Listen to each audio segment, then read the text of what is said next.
Hello, my dear viewers. This amazing story will be very instructive for you. It is very interesting and beautiful. I wish you enjoy watching it. Where did you get this? Veronica asked her daughter. She lost the power of speech for a moment, but when she tried to pull herself together, her tongue continued to disobey, and the woman's legs were shaking. She sat down on the couch, looking in horror at the gift Selena had given her. Bought at the flea market, the girl replied, placing a vase of snow-white peonies on the table with her beloved mother's gift. The girl turned around and saw that her mother had opened the box and looked at its contents with an incomprehensible look. And what happened? What's inside, Ma? Sitting down next to her mother, she began to look at the gift. The day before, Selena had not had time to look at it properly. The wooden casket was quite old, and all of its surfaces were carved. It looked like it had once been decorated with stones, but now there were only empty hollows. "Why are you so scared?" Mom asked Celine. "I thought you would like my gift. You love all sorts of vintage things." "Daughter, look what's inside," Veronica said in a stony voice. The girl took the box from her mother's hands and looked inside. There were pictures. Taking a closer look, Selena looked at her mother incomprehensibly. They were pictures of her father, who had died in a car accident 10 years ago. But the most amazing thing was that the girl had never seen such pictures before. They were fresh photos, taken recently. How can this be, if her father has been resting in the grave for 10 years? "So Dad is alive?" she asked her mother. "I don't understand anything either," replied Veronica, "but one thing is clear. The photos were taken after his death, however unbelievable it may sound. But I was at the funeral with you. I saw how the coffin with your father's body was lowered into the grave. How you cried, throwing a clod of earth into the grave. How could he have gotten out of there and come back to life?" "We have to figure it all out," Mom said. "And who did you buy it from?" Selena told her mother how she walked from the institute the usual way through the bazaar, where the inhabitants were selling various junk. She was immersed in her thoughts, as it was the last academic year of the university. The institute was noisy. Students gathered in clusters in the corridors, sharing news and plans. Selena stood at the window with her friend Catherine and her boyfriend Ivan. She hadn't seen the young man all summer. He was away on a job. Selena and Evan had been friends since high school. As a boy, Evan fell in love with Selena and even enrolled in the same institute with her to always be close to her. Last year, he offered her to live together. Inherited from his grandmother, the guy got a small studio apartment. Housing could not be called very comfortable and prestigious, but the apartment was near the institute, and Selena's family lived on the outskirts, from which it took more than an hour to get there. But recently, they began to have frequent conflicts and misunderstandings. Evan became friends with guys and girls from the oil faculty. Most of them were from rich families, very well dressed, always had money. In an effort to fit in with his friends, Evan started working more than studying. Selena had to do his notes for him to solve problems. She reassured herself. "Even works so that we have something to live on. He does it all for our happiness and well-being." Selena herself took freelance orders, working online on an old laptop she bought off the shelf. "Listen, when I left, you were wearing that sweater," the guy said to Selena. "I came back. You're wearing it again. You couldn't buy yourself some new clothes over the summer." Selena tried to justify herself. She didn't like Evan saying such things in front of her friend. "You work. Take more orders," the guy insisted on his rightness. "You know that I—" Selena didn't know what to say. The guy's words hurt her in her heart. Was it her fault that her family was in such distress? Was it her fault? "Come on, change something in yourself, or I'm beginning to think that soon you'll go back to your mother in your hovel. Don't embarrass me in front of my friends. They make fun of me almost every day. I'm ashamed to even bring you into my company, and all the boys come there in pairs." Selena looked at Ivan with bitter resentment. The guy she'd known since childhood had changed a lot over the summer. The change in him was not for the better. She realized more and more clearly that she didn't want to be around a man who said such hurtful words to her, who didn't want to understand the plight of her family and what she was trying to earn as best she could. Seeing how offended Selena, Catherine decided to interrupt this unpleasant conversation. "Let's go and look at the schedule of lectures," she suggested to her friend. probably already posted on the first floor in the hall. Let's go and look at the lecture schedule, she suggested to her friend. It's probably already posted on the first floor in the hall. Catherine took Selena by the hand, dragged her towards the stairs.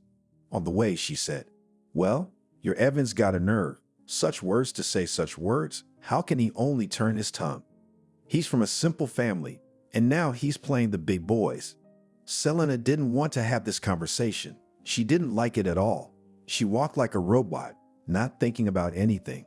Having rewritten the schedule into notebooks, the girls left the building of the institute. The weather outside was beautiful. It was called golden autumn. In the park, the yellow-red leaves of maples rustled under their feet.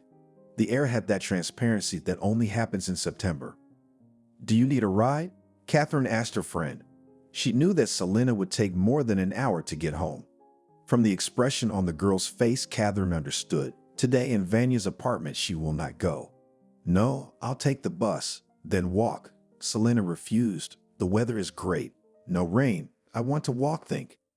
"Well then, see you tomorrow." Catherine kissed Selena on the cheek and went to the parking lot where her new car was parked.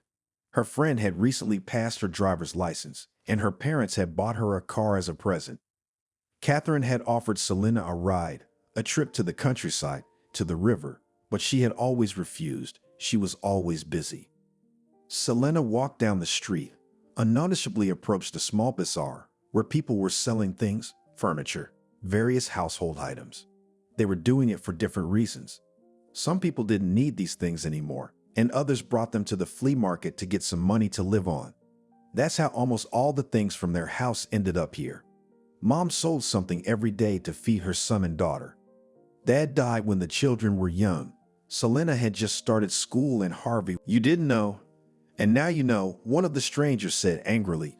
"So you have to pay it back, or do you want your children to disappear one day?"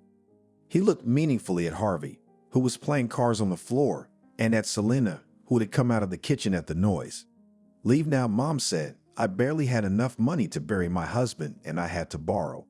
I have no money to pay my debts, especially since I didn't take anything from you personally." "It doesn't matter." The man approached Veronica, took her by the throat, breathing nastily in her face. "You'll pay it back like a sweetheart, otherwise we'll burn down your apartment." The frightened woman closed the door behind the strangers, sat down on the sofa, wrapping her arms around her head. She didn't know what to do. Lately, her husband had been missing all the time. Later, she learned that he plays cards in the casino. For these purposes, takes loans and borrows in dubious offices. "What are you doing?" Veronica said to her husband. "You're going to get us into the world." But Selena's father continued to play, again and again borrowed money, and then he died. The accident happened on a country highway. After examining the scene, the investigator told Veronica, "According to preliminary data, your husband failed to control himself on the slippery road from the rain, flew into the oncoming traffic lane. His car overturned several times and plummeted off the bridge into the river. The car was pulled out, but the man's body was not found. Most likely, he was swept away by the current. They searched for 2 months, but all was in vain. There was a sewage treatment plant downriver. If Veronica's husband's body had gotten there, it was impossible to find him. First, he was reported missing, and then they determined a different status, issuing documents that Selena's father had died. The first thing the girl's mother did when their apartment was left by the collectors, called the parking lot and asked if she could take her husband's car, which was there until the end of the investigation. She was allowed to do so. The mother sold the car for a small amount of money. When strange men came to their apartment again, she handed them a wad of bills. One of the strangers counted it and spoke through his teeth. "It's good that you tried to find money, but here is only the smallest part. Collect more, we'll be back soon. And don't you dare leave the city, we will still find you." The frightened woman put an ad in the newspaper to sell their country house. The cottage was in a great location and was expensive. Married, they built it together. The 2-story structure on a plot of 15 acres was the family's vacation spot. Here they went for the summer, so that the children could eat fresh vegetables and berries from the beds, which were carefully tended by Veronica. After selling the dacha, she again gave the money to the collectors, and a month later the woman sold a 4-room apartment in the center. bought a small apartment in an old house on the outskirts. Only this money was not enough, so from the house were sold almost all things, including services, chandeliers, furniture, even was sold some clothes. But collectors again and again demanded money. Veronica's husband owed a fabulous amount. Sometimes the woman cried, "You lie there in the grave and do not puff," and we went to the world, completely without anything left. Soon we will have nothing to feed our children, she bitterly and resentfully addressed her husband who had passed away. Having found out that her husband was playing cards and borrowing money, she tried to stop him many times. "Stop going to the casino, it will not end well," but her husband did not listen to her. In the end, Veronica gave up on him. Her children were more important to her. Harvey was just born, needed care and nutrition, and Selena went to school. Every evening with her had to study, do homework. Selena's sad thoughts were interrupted by a squeaky female voice. "Girl, buy a jewelry box." The girl looked at the elderly woman who was holding out a handmade wooden item to her. "Why do I need it?" Selena asked. "You give it to the dearest person, and he will thank you for it." Selena didn't know what the old woman was talking about, but she remembered that today was her mother's anniversary. They were not going to celebrate. The family had no extra money for birthday celebrations. But the girl's mom loved antique things, so Selena looked closely at the box. The elderly woman held the girl's hand. Her touch was unpleasant, chilled her heart, and goosebumps ran along her skin. Celine wanted to get rid of the grandmother as soon as possible. She sensed something scary in the old woman's eyes, something disturbing, inexplicable. She tried to pull her hand out, but the woman held it tightly. "This box will reveal a secret to you." What's she talking about? She's crazy, Selena thought. But the girl remembered how her mother had once stood on this spot and asked passersby to buy things from her. Maybe the grandmother has nothing to eat, so she carries things to the bazaar from home to get some money for food. Only this thought made Selena agree to buy the box. "All right," she said to the old woman, "but I don't have much money, and you must be asking a lot." "I'll take as much as you give me," she replied. The girl took out a purse from her purse, took out a few bills, and gave them to the grandmother. The woman gave her the box in return. "I didn't buy a present for my mom. I'll at least give her this box," Selena thought. On the way, she bought a bouquet of white peonies. Her mother loved these flowers that filled everything around her with their sweet fragrance. Listening to her daughter's story about the strange old woman, Veronica didn't understand what was going on. "Are you sure you've never seen this woman before?" she asked her daughter. "I'm sure I would have remembered her. She has a very expressive appearance," Selena convinced her mother. "She was a Baba Yaga, very unpleasant. I had a frost on my skin from her touch." "Mystical," her mother said thoughtfully. She took the pictures from the box again and looked at them. "I can't believe he's alive," Selena said. "Maybe it's a prank. Someone decided to get on our nerves by bringing us back to the past." "It's not about the past, look." Her mom handed her one of the pictures. "This house wasn't there when her father died. It was a vacant lot. You should remember it. We used to pass through it sometimes when we wanted to take a shortcut from school to home." Selena looked closer. Indeed, this house had not been here before, but her father was photographed in front of it. The man was well dressed, smiling at the photographer in the camera lens. "How so?" The girl did not understand. "He is alive and does not let his family know about it." Who did they bury in a grave in the cemetery then? Veronica and Selena sat pensively on the couch. Each was thinking about something different. The past often returns to people's lives, makes them remember old, already lost ties, makes adjustments to the present, but to resurrect the dead? That doesn't happen. However, they never saw their father dead. A coffin with his favorite things was lowered into the grave. They just had to pay tribute to the man, so that's what they did. This method of burial was insisted on by the father's mother, Selena's grandmother. "Her son died. He is no longer alive, and I won't even have a place to go to the grave," she lamented, persuading Veronica to bury at least a coffin with his things. Suddenly, Harvey entered the room. "Why are you sitting there like water in your mouth?" he asked jokingly. His mother handed the boy a box of photographs. "What's this?" Harvey looked at the pictures. "That's my father." "And where did you get such pictures? I've never seen them before." We haven't seen them either, son, said Veronica. Selena had bought this box today at the flea market to give to me, and in it were fresh pictures of your father. He's dead, the boy wondered. Apparently not, Selena said, very much alive and looking good. You guys look like crazy people right now. Selena's brother twisted his finger at his temple. He left the room, thinking that women were strange creatures and it was impossible to understand the logic of their thinking. Trying to distract herself from the strange thoughts, Veronica asked her daughter, "How are things at the Institute?" "Everything is fine, Mommy," the girl replied. Outside, the window began to darken, but she was not going to leave. It seemed strange to Veronica. Her daughter had been living with her childhood friend Ivan for a year. They sort of had a love affair, although Selena's mom had never liked the guy. She was always haunted by the feeling that at the first chance he would betray her daughter, hurt her. After what her husband had done, Veronica no longer believed in the decency of men, considered them all scoundrels.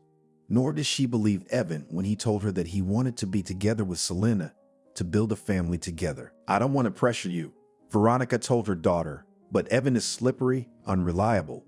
So he seems to love me." Selena tried to argue uncertainly with her mother. "Time will tell whether he loves you or not," the woman said wisely. She drew on her own experience. She had once thought her husband loved her too. But after what he had done to them, after his family had fallen into debt, she had not tried to look for good qualities in men. That's why she never married again.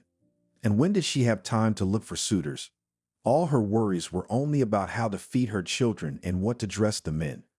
After her husband died, Veronica had to take 3 jobs.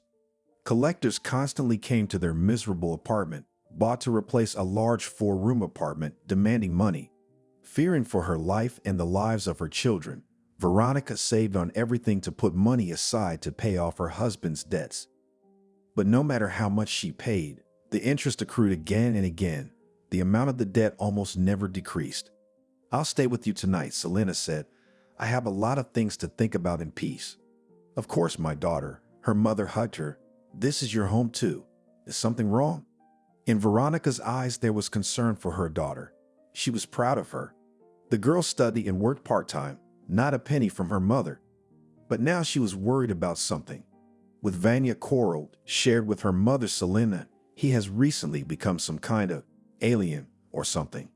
"I do not want to moralize," said her mother, "but I assume that long together you will not be. You're a kind girl though, and when your Evan comes to apologize, you'll melt. You'll go back to him." "I'm not so sure about that," Selena said, putting the pictures of her father back in the box. "Why waste time with a man who doesn't appreciate you?" Veronica thought she had raised not only a beautiful and kind daughter, but also a great smart girl. Selena, indeed, was judicious, always thinking over every step. The girl put the box on the trumeau, thought that it was necessary to sort it all out properly. She went to the pantry, took out a cot from there, made herself a sleeping place in the small kitchen. "It's so nice to be in my own home with my loved ones," she thought as she drifted off to sleep.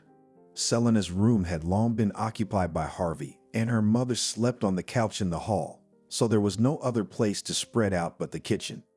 At night, Selena dreamed of a strange old woman from the flea market. She grabbed her by the arm, laughed loudly, and said, "You'll learn the secret of your father. It will be easier on the soul and life will get better." The girl was awakened by the ringing of the cell phone. It was Evan.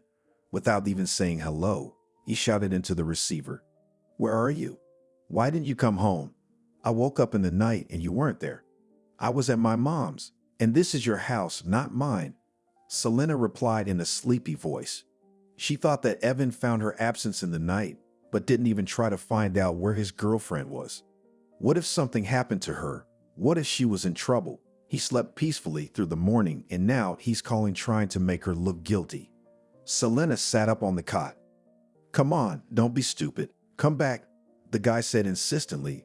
"I realize I said some unpleasant things to you, but am I wrong? You've really turned into a gray moth. Shall I come get you?" "No, you don't have to come," Selena said, "and don't call again." "Fuck you." She heard the voice of an angry Vanya. The girl realized that this is not a time out to make an important decision, to take a break in the relationship. This is a breakup. She doesn't want to be around Ivan anymore, doesn't want to listen to his insults, doesn't want to be a gray moth. She was more preoccupied with other thoughts right now. Selena wanted to understand if her father was really alive.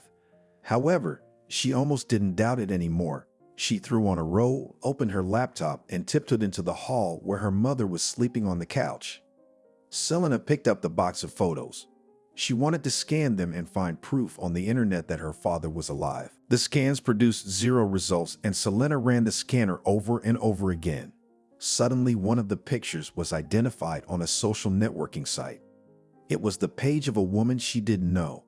Not a very young person, about 40 years old, was posting pictures with Selena's father. The girl scrutinized the strange woman's face. She had definitely never met her before, or she would definitely remember her. Who was she?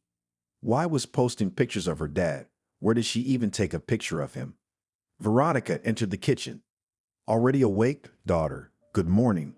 The woman put the kettle on the stove, lit the gas, collect the cot, and I'll make breakfast. Harvey has second period today. When are you going to the institute? I have to be home by second period, Mom, Selena answered, folding the bedding neatly and putting the cot in the closet. There was no hurry. She could eat breakfast in peace, especially since she had already missed her mother's cheesecakes with sour cream. Veronica set the table and poured tea into cups. Harvey, who had fallen asleep, rubbed his eyes and sat down on a stool, reaching for a plate of cheesecakes. Go wash up first, his mother said. Later, waved the boy away. Veronica looked at him sternly, and the son had no choice but to wander into the bathroom. How did you sleep, Selena? Mom asked the girl. Not very well, she answered. She dreamt about that woman from the market all night. What a creepy old woman she is. In my dreams, she kept telling me about some secret. Selena told her mother that she found a page of a strange woman in social networks, that she put there photos of her father. The girl turned the laptop so that her mom could look at the screen. The woman gazed at the different pictures, flipping through the page. I've never seen this woman, she said thoughtfully. I certainly don't know her, and I've never seen my father before. Who is that? And I don't know, Mom, answered her daughter, but I'm determined to find out. Otherwise, I won't be able to sleep well. And maybe you shouldn't. Try to persuade Selena, mother. For us, he's dead. And if it's not so, then why did he not show up? Maybe he was threatened because of his debts. He was afraid of being killed. Veronica felt her resentment and anger at her husband boiling up in her. He was alive, but he made me a widow and put me in debt. You remember how hard it was for us then, how we were deprived of a good home, a country house, how for days we ate rye bread and chowder, which had not a gram of fat, because there was nothing to buy meat with. Veronica broke apart. Sad memories came over her. Every time the bell rang in the apartment, she flinched, afraid that they would be killed or that her children would be taken away from her. Often the debt collectors came when Mom was at work. They would ring the doorbell, and Selena would grab little Harvey, hold him with one hand, and with the other she would clamp her mouth shut so he wouldn't scream, so that the strange men would think no one was home. For several years, while the mother paid off her late husband's debts, the children did not know what candy was. She had nothing to buy clothes for her son and daughter. At night, the woman sewed on an old sewing machine, restitching some clothes to dress the children. Selena did not know what beautiful dresses and heeled shoes were, and Harvey was constantly teased by the boys in the yard. The children hardly ever saw their mother. Coming from one job, she again ran away to another, making sure only that her son and daughter were at home, that they were not stolen, not kidnapped. The woman was always tired, exhausted. She did not mourn her husband, did not think about their past life together. All Veronica's thoughts were occupied with how to pay off debts. What else to do so that the collectors got rid of her, stopped threatening? To help her mother, Selena began to clean the entrances in the neighboring apartment building. 4 entrances in a 9-story building was not easy for her. In addition, cleaning took a lot of time, and the girl still had to do her homework, pick up her younger brother from kindergarten, something to feed. The penny she received for cleaning the entrances, the girl gave to her mother, and the latter bought simple products. Earlier, when they had a country house, they often brought potatoes and other vegetables from there. Now there was not even this help. The formerly prosperous family quickly turned into a beggar family. Selena didn't even go to the graduation party because she had nothing to wear. Don't make excuses for him, Veronica said. I warned him that playing cards wouldn't do any good, but he didn't listen to me. He always did everything his own way and didn't want to consider us. He lived for his own pleasure. I had the misfortune to marry that coward and scoundrel. Calm down, Mom tried to interrupt Veronica Selena, but the flow of her mother's bitterness, resentment, and anger seemed to be inexhaustible. The words were pouring out of her heart, filled with worry for the children who had to endure such deprivation, fear, half-starved life. However, no matter how bad it was, Veronica always tried only for her son and daughter. She denied herself everything. Sometimes she went to bed hungry, dividing her dinner between Selena and Kolka. Several years of fear for her children, hunger, poverty. Veronica was able to get out of all this only by paying off the debt to the debt collectors. But even now, when their family is not threatened, they live very poorly. Simple furniture, an unrenovated apartment, inexpensive clothes, only the bare necessities. It was good that Selena managed to enter the institute on a budget. If she had failed the entrance exams, her mother would have had nothing to pay for her daughter's studies on a commercial basis. The girl hugged her mother. She was afraid her blood pressure would skyrocket and tried to calm her down. I'll try to figure it all out, Selena said confidently. I'll try to find out who the old woman was who gave you that damn box with your father's pictures in it. Selena jabbed at her laptop again. We need to geolocate, find out where the pictures were taken, she thought. The girl was looking at a photo in the gallery on the page of a strange woman. Here she was standing next to a large, luxurious two-story cottage. It was obvious that the woman was not poor. She was wearing fashionable clothes, beautifully styled hair with the effect of lamination. In the background was visible plot of land with a pool and a gazebo, buried in rose bushes. It turns out that her father accumulated debts, realized that her mother would not help him, faked his death and went to live with a rich woman. Selena's head began to form a logical chain that seemed unbelievable in its meanness. It turns out so, agreed her mother, finishing the dishes after breakfast. Suddenly, Selena's laptop gave out a geolocation. It turned out that the house the beautiful woman had been photographed next to was 3 hours away from their town by train. I'll have to go there. It's the only way I can find out something about my father. Find him and look him in the eye, Selena thought. She wrote down the address on a piece of paper, closed her laptop, and started to get ready for the institute. Leaving the house, she walked the same way, hoping to meet the old woman at the flea market. But the Baka, who looked like Baba Yaga, was nowhere to be found.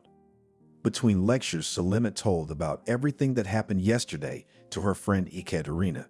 She listened without interrupting, and then said, "You do not worry. I myself was shocked yesterday from the way Evan treats you. I thought you were in love, but in reality, he's just using you and humiliating you. Sure, he likes it when he comes home to a hot dinner and at night, he gets his share of female affection. But a real man should not only receive, but also give. Your Evan is not one of those real men." As for the story with the box, Catherine did not know how to support her friend. Told by her, really was incredible, seemed unreal. I thought such stories only in the sick brain directors of various melodramas are born, smiled sadly Catherine. But apparently, and in life happens something that cannot be explained. We must try to find out all the facts, began to share his plan. Selena once again thanked her friend for her participation. The girls kissed on the cheek and parted. Right from the institute, Selena went to the train station. She bought a ticket and went to the platform. The girl was worried. She couldn't stop thinking about what she would say to the strange woman from the rich house. Selena tried to mentally talk through everything that had accumulated, built a dialogue with the stranger, assumed her answers to the questions that worried Selena. Immersed in her thoughts, she'd almost passed the desired station. Stepping onto the platform, the girl looked around. Apparently, it was a cottage village, because the settlement did not look like a village or a hamlet. She approached a man with a suitcase and asked for directions to the street, the name of which was written on a piece of paper. "Sorry, girl." The man shook his head. "I'm not from around here. I was visiting, so I can't help you." Selena walked away from the station building towards the houses on the first street she could find. Suddenly, she remembered that in her smartphone, she could download a map of the village and find the desired address. The girl sat down on a bench next to a store and started looking for the coordinates in her phone. It turned out that the house she needed was at the other end of the village. Selena walked down the street again. Despite the map she was looking at on her smartphone, she was still lost. There was no way she could figure out where she was. When she saw a woman with a stroller walking towards her, she decided to ask for help. "Hello, can you tell me how to get to this address?" She addressed the young mother. The woman stopped, still rocking the stroller, looked at the leaf. "It is very close," she said, showing the direction with her hand. "Go straight, then turn right and to the end of the street." "Thank you," Selena thanked her. After a while, she found herself at the right house. The girl recognized it. It was exactly the same as in the picture. The entrance to the plot was blocked by a high, massive gate with forged elements, and next to it was a wicket. The girl rang the bell.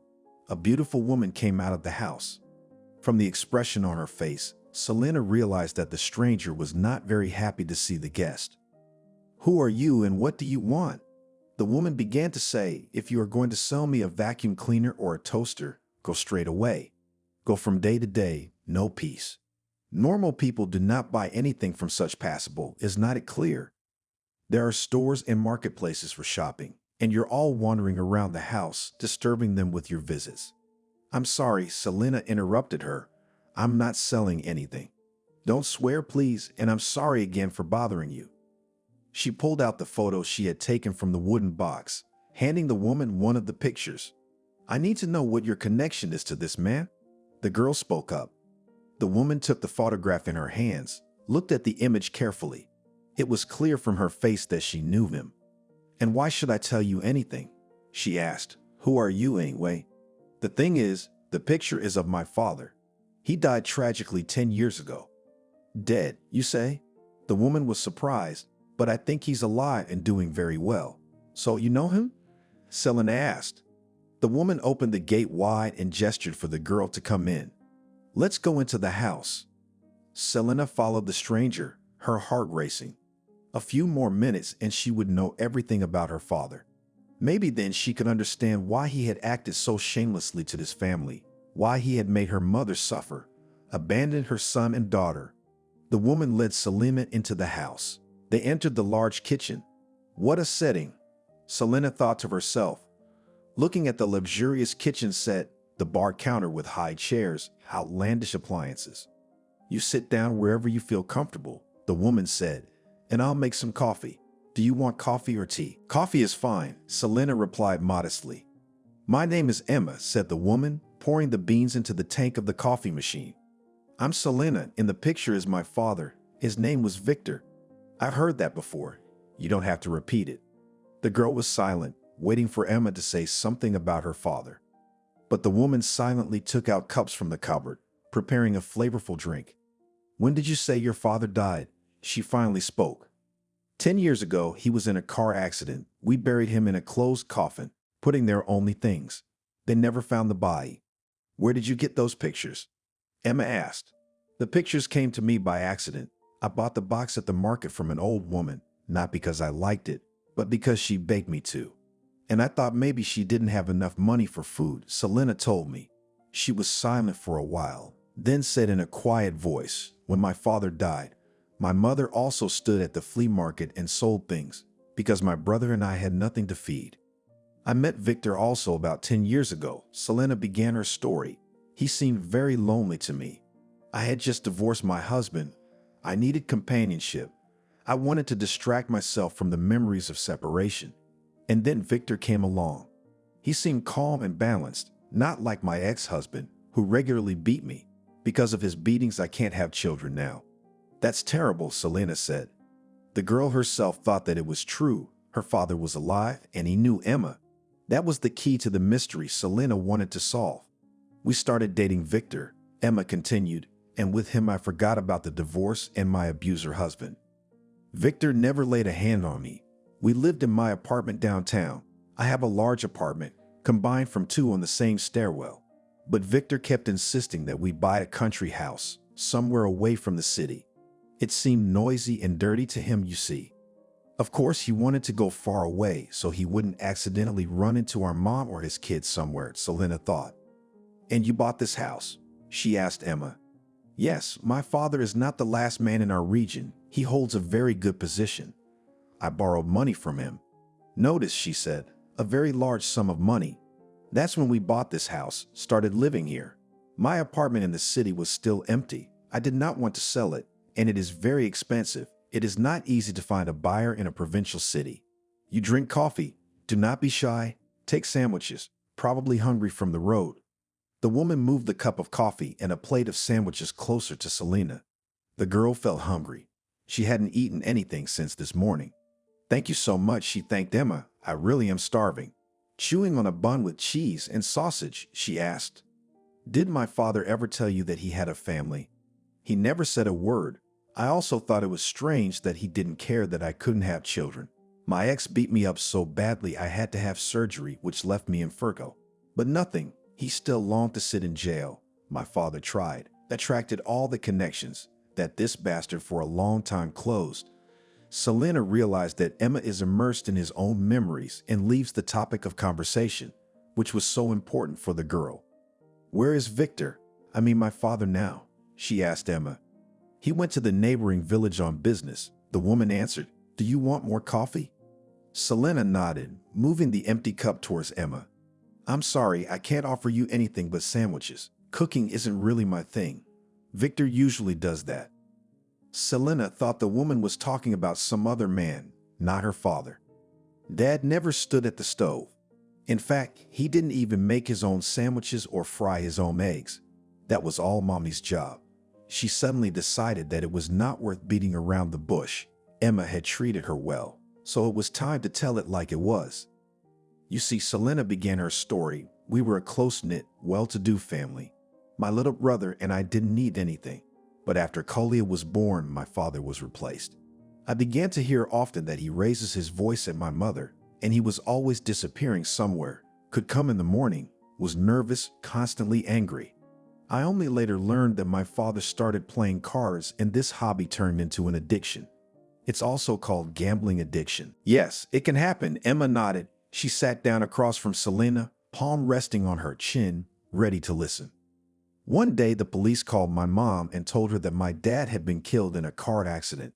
More precisely, they said that his car had overturned and fallen off the bridge into the river. The investigation team and divers worked there, but they didn't find my father's body. They thought he was carried away by the current. That's how we buried him. He was actually alive, I take it. Emma asked. Yes, I'm sure of it now, Celine said. She liked Emma more and more. She wanted to tell everything to this woman she had seen for the first time. After the funeral, strange men showed up at our apartment. They were debt collectors who had come to collect my father's debts. Mom explained to them that he was not alive, but the men said that now she owed them for her husband, and if she didn't give them the money, our bodies would be found somewhere in the forest or in the river. Mom was very afraid for herself and even more afraid for Harvey and me. She sold our house outside the city, sold the apartment, collected money from acquaintances, sold things, furniture, dishes.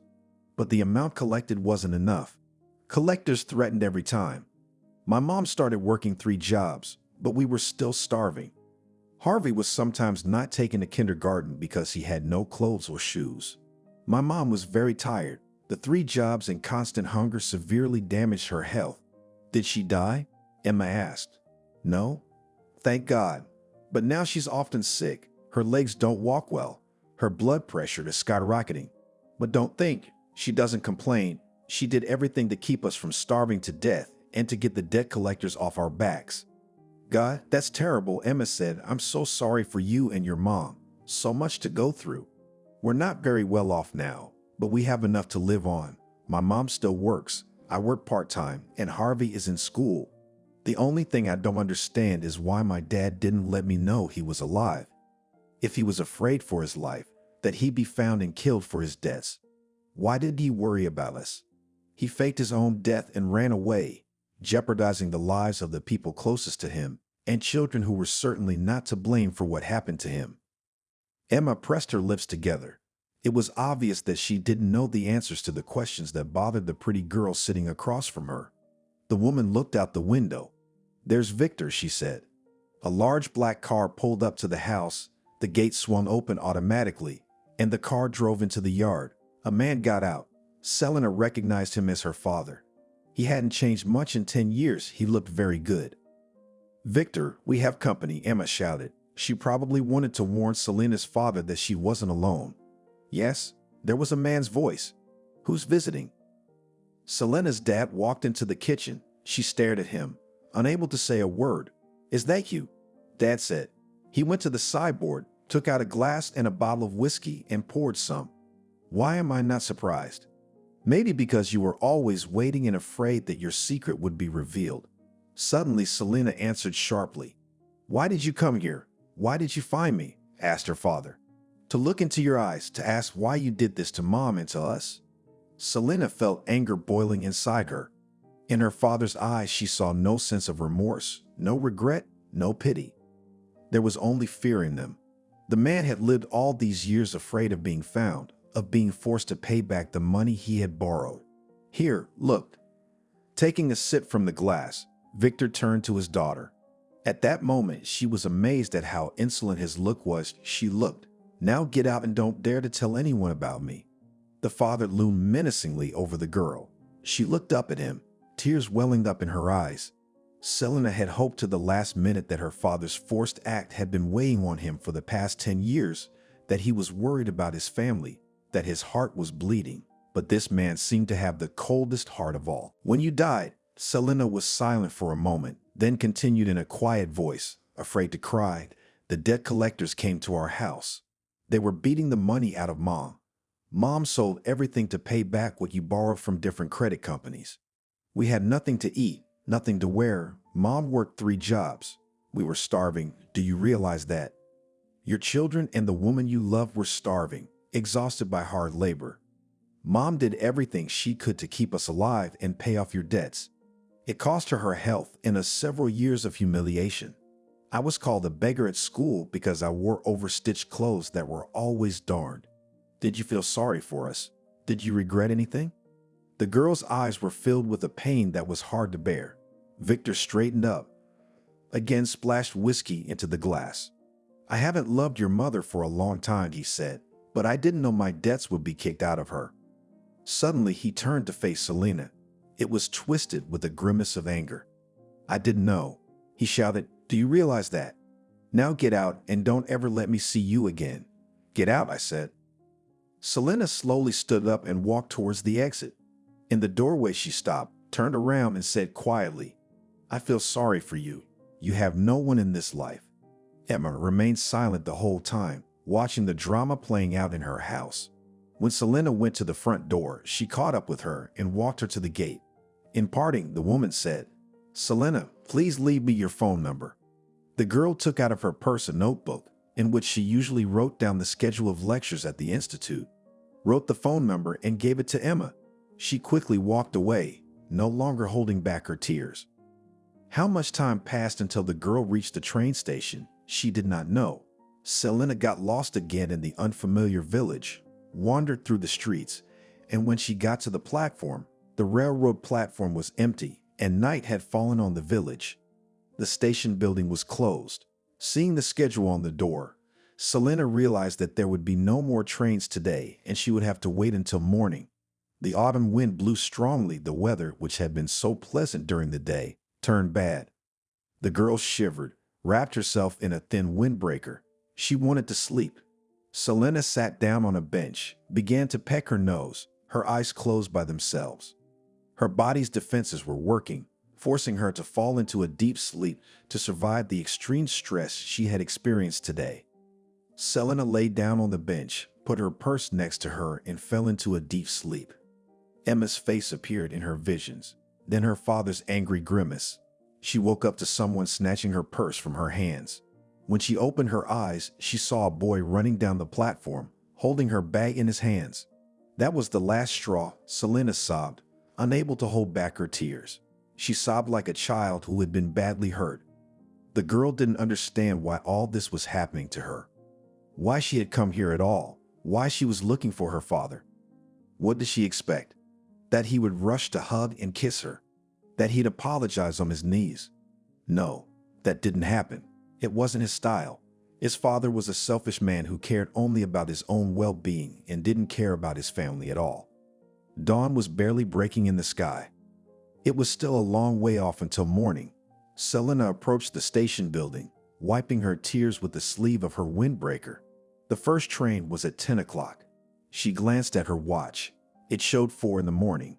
Sitting at the station was pointless. The money for the ticket was left in the purse the boy had stolen. After thinking for a while, Selena took her cell phone out of her pocket and dialed Catherine's number. She picked up the phone surprisingly quickly. "Catherine, sorry to wake you up." Selena began to speak. "What happened? Why are you calling so early? Where are you?" "Worried friend. I'm in the village that the navigator pointed me to at the train station." Selena's voice suddenly snapped and she sobbed again. "Selena, calm down. Tell everything in order."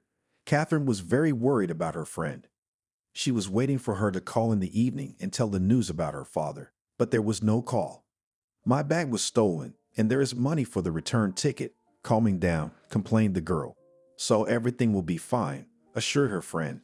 "Send me the coordinates. I'm on my way to you." "But you don't go anywhere, you hear? Don't go anywhere."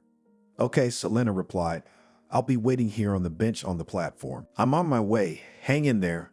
I'll try to be quick," said her friend and disconnected. The girl leaned back on the bench. Everything that had happened to her yesterday seemed like a nightmare, a terrible dream. She waited for Katerina, occasionally glancing at her watch. 3 hours later, a red car appeared in the parking lot near the railway station. Selena's friend ran out of it. She hugged her, stroking her hair, saying, "It's all right now, don't worry." Whether from the stress she had experienced or from the cold, Selena was shivering. Noticing this, Catherine quickly led her friend to the car.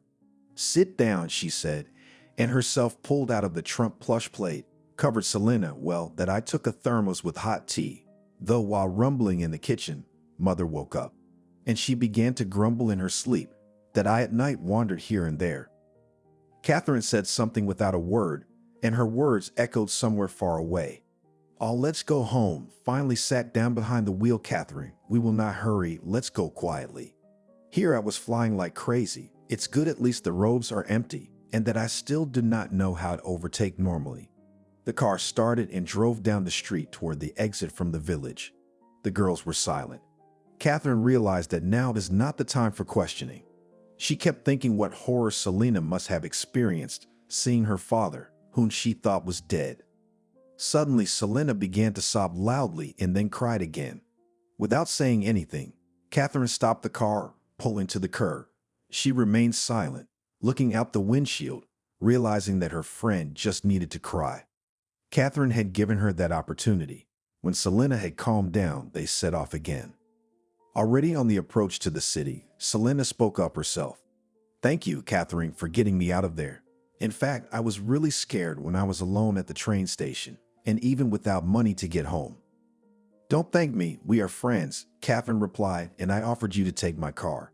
Would not have had to endure so much." If only her friend knew how much Selena had to go through yesterday. She suddenly really wanted to share with Catherine, and the latter, as if sensing Selena's mood, asked, "Well, did you at least have a successful trip? Did you find answers to your questions?" "Found," said Selena sadly. "Only after these answers, questions became even more." "What do you mean?" "Don't talk in riddles. Rebuses are not my thing." Catherine looked at her friend carefully, then moved her gaze to the road. "Have you seen your father? He is not really dead." "Alive and well and even feels very good," said Selena. "He lives in a luxurious house with a beautiful woman, drives an expensive car, does not give a shit that his family almost starved to death because of his debts." "No way," stretched out her friend. Selena briefly told her everything that had happened yesterday about Emma and her father, and how he'd driven her away. "I didn't think people could be so cruel to their loved ones," Catherine muttered. "You're his children." "Apparently they can," Selena replied in a philosophical tone. They had already arrived at her house. It was time to say goodbye. "Katusha, tell the Institute that I feel bad, that I'm sick," asked Selena and Katerina. "Sure, don't even worry." The friends said goodbye and Selena wandered to her entrance. She wanted to take a hot shower and go to bed. Her mom was already awake. Seeing her daughter exhausted by a sleepless night and nervousness, she straightened her couch in the hall. When the girl came out of the bathroom, the woman did not question her about anything, silently went out and closed the door to the room so that Harvey, who had woken up, would not wake up her sister. Veronica also found out something. She did not sit idly by and try to find the old woman who had sold her daughter a box of photographs. She suspected that her dead husband's brother, Oliver, might have known about the old woman. After walking Harvey to school, the woman began to make soup, trying not to make any noise so as not to wake her daughter. She realized from the look on Selena's face that a lot had happened to her yesterday, so they would have something to talk about when her daughter woke up. Selena woke up in the afternoon. From the kitchen came Kolia's voice. "I don't want soup. Refuse to eat lunch, boy." He studied in the first shift and had already returned from school, had to make cutlets with pasta. "Come on, eat," trying to speak quietly, ordered his mother. "In the evening, I'll make you cutlets with pasta, and now eat soup. You've been starving all day, shaking your empty guts. You didn't eat in the school cafeteria again, did you? It's not good there." Selena's brother continued to whine unhappily. The girl took a robe from the back of the chair, threw it on, went to the kitchen. Very hungry to eat, and the aroma of chicken broth even more caused hungry salivation. "Good morning, everyone." Forgetting that she had already slept through lunch, Selena said. "What a morning," Harvey said indignantly. "Where have you been all night? Were you running to your beloved Avon again?" "No, I wasn't." Harvey jokingly slapped her brother on the forehead. "Chew on that and go to your room. Mom and I need to have a serious talk. Our conversation is not for children's ears." "Oh, found a child." Harvey considered himself all grown up and didn't like it when his sister pointed out that he was much younger than her. When he left, Veronica closed the door to the kitchen and sat down at the table with her daughter. Selena could see that her mother was waiting for news from her, but didn't know how to begin to tell her about the nightmare she had experienced yesterday in the unfamiliar village. Seeing her daughter's confusion, Veronica began her story. "When you left for the institute," said the woman, "I went to the flea market. According to the signs you described, I started looking for the old woman. While I was looking for her, I thought, just show your face to me, I'll shake your soul out of you. But I'll know everything about my dead husband." So I was walking, and I saw Victor's brother standing there talking to some gnarled old woman. He shoved money into her hands, and he went to the exit of the bazaar with quick steps. I rushed after him. Why? Selena didn't understand. Uncle Oliver had never been on good terms with her father. They were always quarreling, and her paternal grandmother had always loved Victor more than Oliver. The girl looked at her mother incomprehensively. I wouldn't even talk to him. Knowing our situation, he wouldn't even help us with a penny or a piece of bread. And he couldn't have known that we were being drained of our father's debts. He didn't know, Veronica continued, so I caught up with him, shouting, "Oliver, wait, stop." He turned around, recognized me, and wasn't surprised to see me. I asked him who the woman he was talking to was, and also what he'd given her the money for. Then Oliver said it was time to tell me all about my husband and invited me to the cafe. Oliver was the eldest in the family. Besides him, there was Victor, who was 3 years younger, and his sister Natalie, the youngest. The children had never been friendly with each other. In childhood, they constantly quarreled, taking away each other's toys, bicycles, and sweets. As they grew up, they started fighting over money. Oliver knew that his mother, Veronica's mother-in-law, was always helping Victor with money, giving it to him without asking him to give it back. To her eldest son, however, his mother gave nothing. He worked hard and independently built a house for his family. When Oliver learned about the death of his brother, he was very worried. Despite the fact that they were friends, never talked heart to heart, never spent time together, such an early and tragic death Oliver would not have wished an enemy. He sincerely mourned his brother in the cemetery, supported his mother, who killed with grief, all the time trying to lie on the grave, shouting, "Take me with you, son." I felt sorry for Oliver and the family of his dead brother. They saw each other rarely. He almost did not know Victor's children and did not communicate with his wife. With his brother, they were like strangers. That's why Oliver didn't go to Veronica after the funeral, just as he didn't go while his brother was alive. Twice a year, he went to his brother's grave on the date of his death and on Victor's birthday. He often met his mother and sister at the grave. One day, he happened to overhear their conversation. The women thought the man could not hear it. He was going through something in the trunk of his car. Oliver, indeed, did not hear everything, but the essence of the conversation. He realized that Victor had not died at all, but had simply faked his death to hide from the debt collectors, who were shaking money out of him and threatening him with death. Victor had thought it all through. Victor's mother told her youngest daughter, "It's scary to think what would have happened to him if we hadn't helped him fake the accident. Those bandits would probably have killed him already." "Yes, Mom, it's good that he's safe now," answered the daughter. "When was the last time you saw him?" 2 months ago," answered the woman. "We met secretly at the train station. We can't let anyone know Victor is alive, or they'll be looking for him again." Oliver got a chill inside.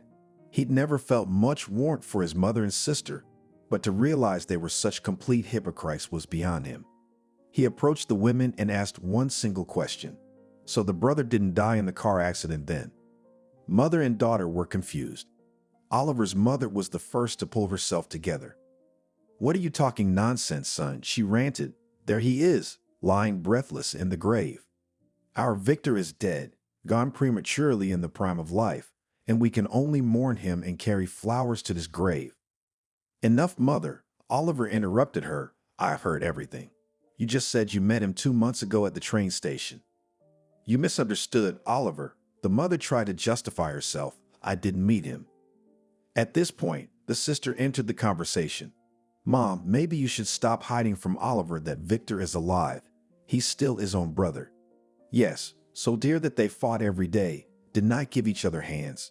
The woman was indignant and angry, and Oliver would be the first to give his brother to the collectors. "You think badly of me, Mom," the man said, turned away, hurried to his car.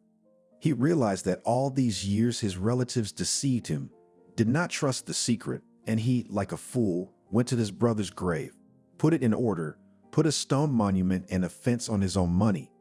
Oliver thought that even if they quarreled when he was alive, he would make sure that his brother's burial place looked decent. "Did you believe him, Mom?" Selena asked Veronica. It seemed unreal to her, what Uncle Oliver said.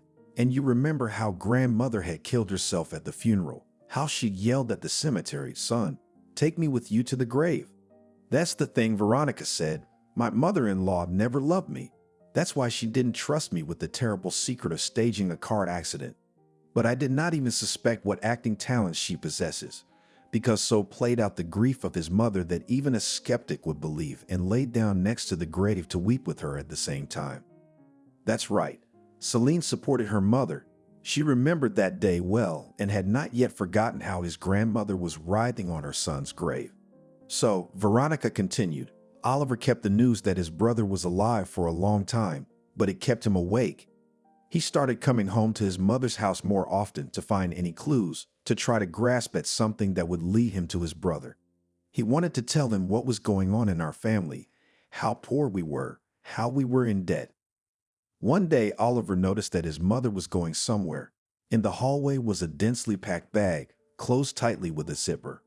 Oliver followed her and saw her meeting Victor in the park. He couldn't believe his eyes for a long time. His brother looked quite healthy, even a little better. When mother and son said goodbye, Oliver followed his brother and tracked down where he lived. He couldn't resist going up to him and saying something nasty. Oliver resented the fact that Victor had the conscience to deceive everyone, while he lived in a beautiful house. A few days later, Oliver came to the village again, bringing his camera with him. He took a few pictures. In his heart, Oliver wanted to take revenge on his brother and show the pictures to his wife, but he didn't dare to do it. He's a coward like Victor, a hypocrite like their mother, Veronica said, but the apple doesn't fall far from the tree. And they also say that oranges don't come from aspens. Selena agreed with her mother. Yeah, that's right. Oliver preferred, like his relatives, to shift responsibility to other people, continuing to tell. Veronica poured tea for her daughter, moved the vase with jam. They all used to do everything by the hands of others. He couldn't wait to tell me that I wasn't a widow, but he was afraid.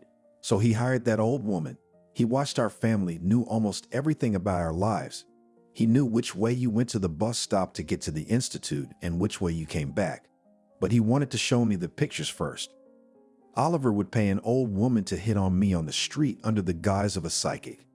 When she did, Veronica yelled at the old woman and swung her bag at her so hard that she hurried away. Selena's mother was not a cowardly and indecisive person. She hated beggars and all those who tried to fool people's heads with predictions. Oliver's attempt failed. Then he decided to act through Selena. The old woman caught up with you and handed you the damn box, and you bought it from her out of the goodness of your heart, thinking she couldn't afford to buy food. Yes, that's what I thought, Selena confirmed. I remember hunger. I always feel sorry for people who are in trouble. Your kind heart is the reason why this box of pictures appeared in our house. That's the whole story, and then you can tell me the rest. Wait, Mom, interrupted her daughter, but Uncle Oliver, he's what? And that Uncle Oliver, he apologized to me for a long time. He said that he himself knew nothing, that if that accidentally overheard conversation, he would still consider his brother dead. Realizing that the conversation will now continue, and it will be long, Veronica again put the kettle on the stove to heat. He hated his brother, always wanted to hurt him. By revealing this terrible secret to us, he has his own agenda first and foremost. Oliver wants us to tell the police and the debt collectors that your father's alive. That's gonna hurt Victor, and it's not like Oliver had anything to do with it. I'm telling you, the whole family are cowards who can't solve their own problems. Do you believe that Uncle Oliver didn't know? The girl asked. 50-50, the mother replied, and I wouldn't be surprised if he's lying, if they were all working together on a plan to stage Victor's death. Oliver's just afraid to admit it. Mom, I feel like this isn't happening to us, like we're watching a movie. Unfortunately, we are, daughter. Selena shook her head. In turn, Selena also spoke about the information she had received. She told her mother how she had met Emma, her father's new wife. She didn't immediately understand me. At first, she thought I was one of those salesmen who go door to door and offer to buy all sorts of nonsense, Selena said.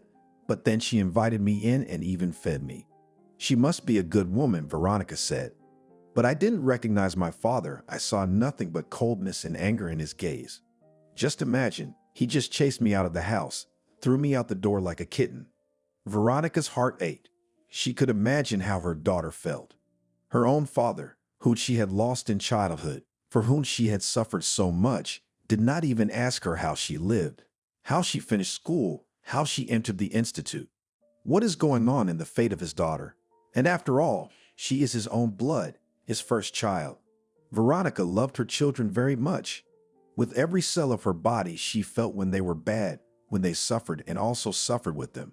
She would never have let anyone hurt Lara or Harvey, but there was a mean man who didn't care about the children at all. She didn't know what to say to Selena, and she hesitated for a moment, then said quietly but firmly, "And you kick him out of your memory, just as he chased you out of the door. Forget about him, daughter. Maybe that will make life easier." "I will, Mom," Selena promised. The next day she went to the institute. It was the last year of her studies, the most important. Selena hoped to graduate with a red diploma, so she took her studies seriously. Evan was waiting for her at the entrance.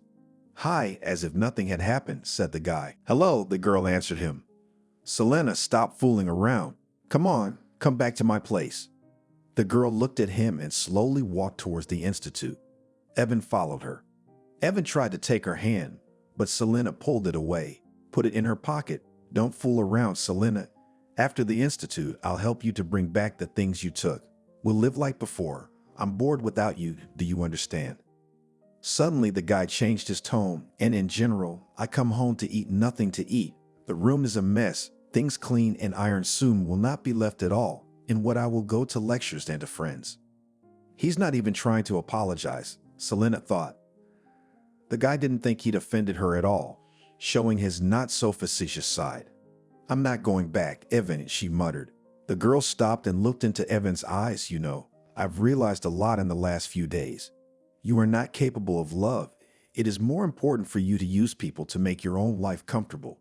I don't meet such a person. Sooner or later you will betray me, and I don't want that."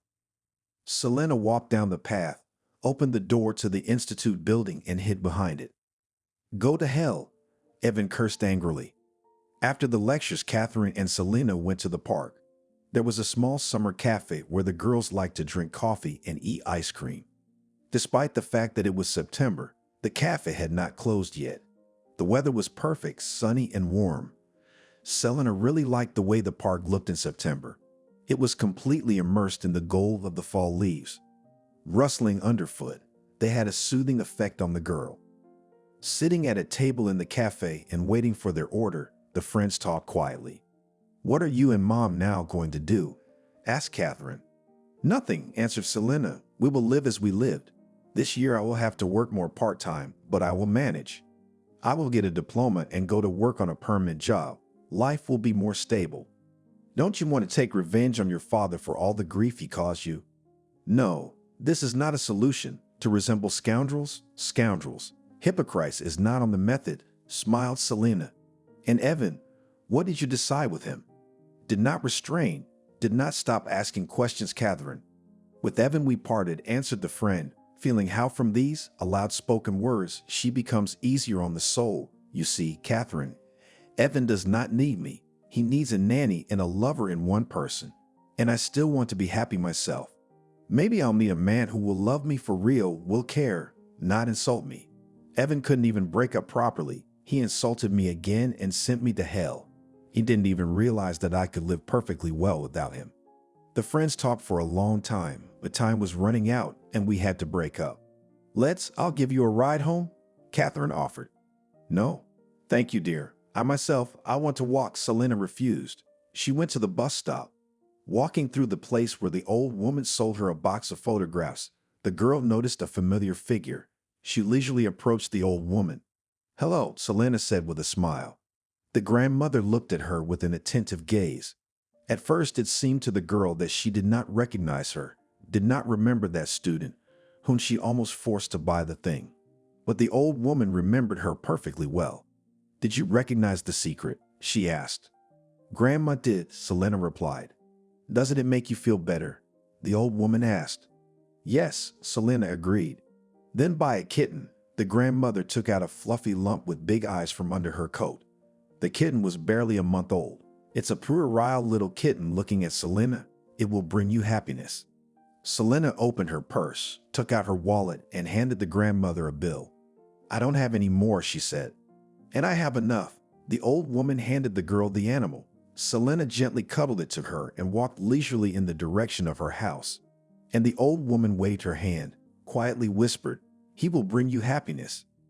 As she approached the entryway, Selena noticed that the light in the kitchen was on. "Probably Mom is cooking dinner," the girl thought. "I'm here," she shouted, opening the door with her key. "Who's home?" Harvey ran out to meet her. "What are you yelling about?" "Mom's having some important conversation in the kitchen. She sent me away, told me to be quiet in the room," the boy warned her sister. He noticed a kitten in her hands. "Oh, how tiny!" The guy's voice sounded a few tones higher. He was practically squeaking, admiring the creature in Selena's hands. "Where did you get it?" "Let me hold it." "Do you think Mom will let me keep him?" "Here," said the girl, holding out the kitten to her brother, "and go to your room since Mom told you to." So she really does have serious business. "Who's in the kitchen?" "I don't know, some woman." My brother walked down the hall. When Selena entered the kitchen, she was speechless. Sitting at the same table as her mom was Emma. They were drinking tea, talking. "Selena came from the institute," exclaimed Veronica. "Come in, daughter. Sit down. Or rather Emma needs to talk to you."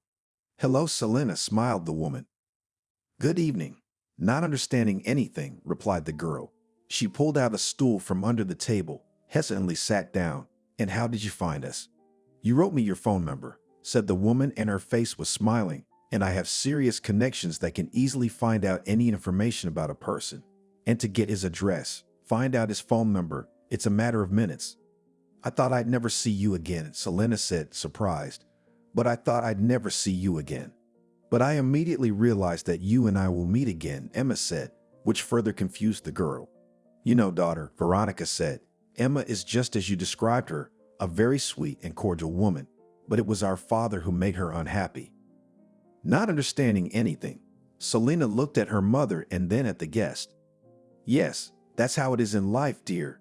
Emma continued the conversation. "I thought everything was settled in my life. After hard years of life with my first husband, after his beatings and abuse, I met a decent man with whom I can meet my old age. Selena's mom laughed good-naturedly. It is unlikely. Next to people like Victor, old age is not enjoy, rotten man, said Veronica. But it didn't seem so to me at first. I even sincerely thought that I had fallen in love with him. It seems uneconomic, and at home a lot can do. True, he did not really like my father, but he always put up with my desires, because the main thing for the parent of the only daughter that she was happy. So he put up with it, but he came to visit less often. He was not happy to see Victor. Veronica poured tea. Selena asked Emma, "Would you like some more hot tea?" "No, Veronica. Thank you." She covered the cup with her palm. Celine noticed the expensive makeup, smooth skin, and several rings adorning Emma's long fingers. "We would have lived like this with Victor if Selena hadn't shown up." The woman looked at the girl meaningfully. "I didn't really want her to go after my father. Something told me that the information the daughter received could be poison, and it would hurt her a lot," the girl's mother said, propping her head up with her palm. "She wasn't the only one," Emma said, "but when I watched Victor's behavior with his daughter, it was heartbreaking. How much cruelty to his own child was revealed in him. And it wasn't Selena's fault. It was very painful for me to hear my husband's words when he shouted, swore, and threw the girl out of our house. I already realized then that I will not live with Victor, but I will definitely meet Selena." "So you broke up with my father?" Selena asked. "Yes, but let's talk about everything in order." When Victor kicked Selena out of the house, Emma took the girl's cell phone number and returned to the kitchen. Her husband, as if nothing had happened, was heating up cutlets in the microwave. The face that had just been angry was calm again, as if absolutely nothing had happened in his life. Emma didn't know how to begin the difficult conversation about her husband's past. She hoped he would tell her everything, try to explain, justify himself. But the man remained silent. Then she decided to be the first to speak. "Why didn't you ever tell me that you had a wife and 2 children?" Emma asked. "Would it change anything?" Victor answered with a question. "They have nothing to do with you. They are in my past." "So why don't you tell me about your past? I basically know nothing about you. All information about you, as it turns out, is under a veil of secrecy." Victor didn't like the conversation Emma had started, but he tried to keep his cool, not to be rude to his wife. In the time he'd lived in her house, he'd grown accustomed to a sweet, carefree life. Sometimes he returned to his hometown to see his mother. This connection each time gave him the assurance that he was no longer wanted. Everyone considered Victor dead. And then Selena appeared out of nowhere. Victor did not understand how she could know that he was alive, how she found his address, but deep down he felt that sooner or later his secret would be revealed. Any information can only remain reliably secret when only one person possesses it. And what 2 people know, everyone knows, seems to be the popular wisdom. His mother and his sister knew that Victor was not dead. When the man came to his mother and told her that he was being chased by bandits, the woman was worried. Natalie was home that day too. The 3 of them sat down in the kitchen and began to think about how Victor could get away from the debt collectors. "You should go away," the sister suggested. "It's useless," her brother replied. "Those people are so powerful that they will find me even in Chicago.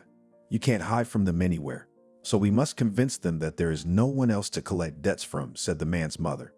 "What do you mean?" Brother and sister didn't understand.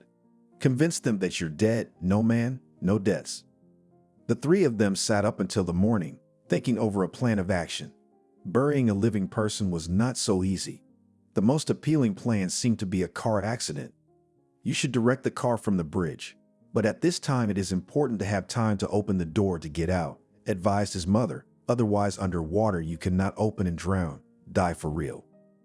Victor was scared for a moment. He was afraid to die in this crazy adventure, but he was even more afraid of the collectors.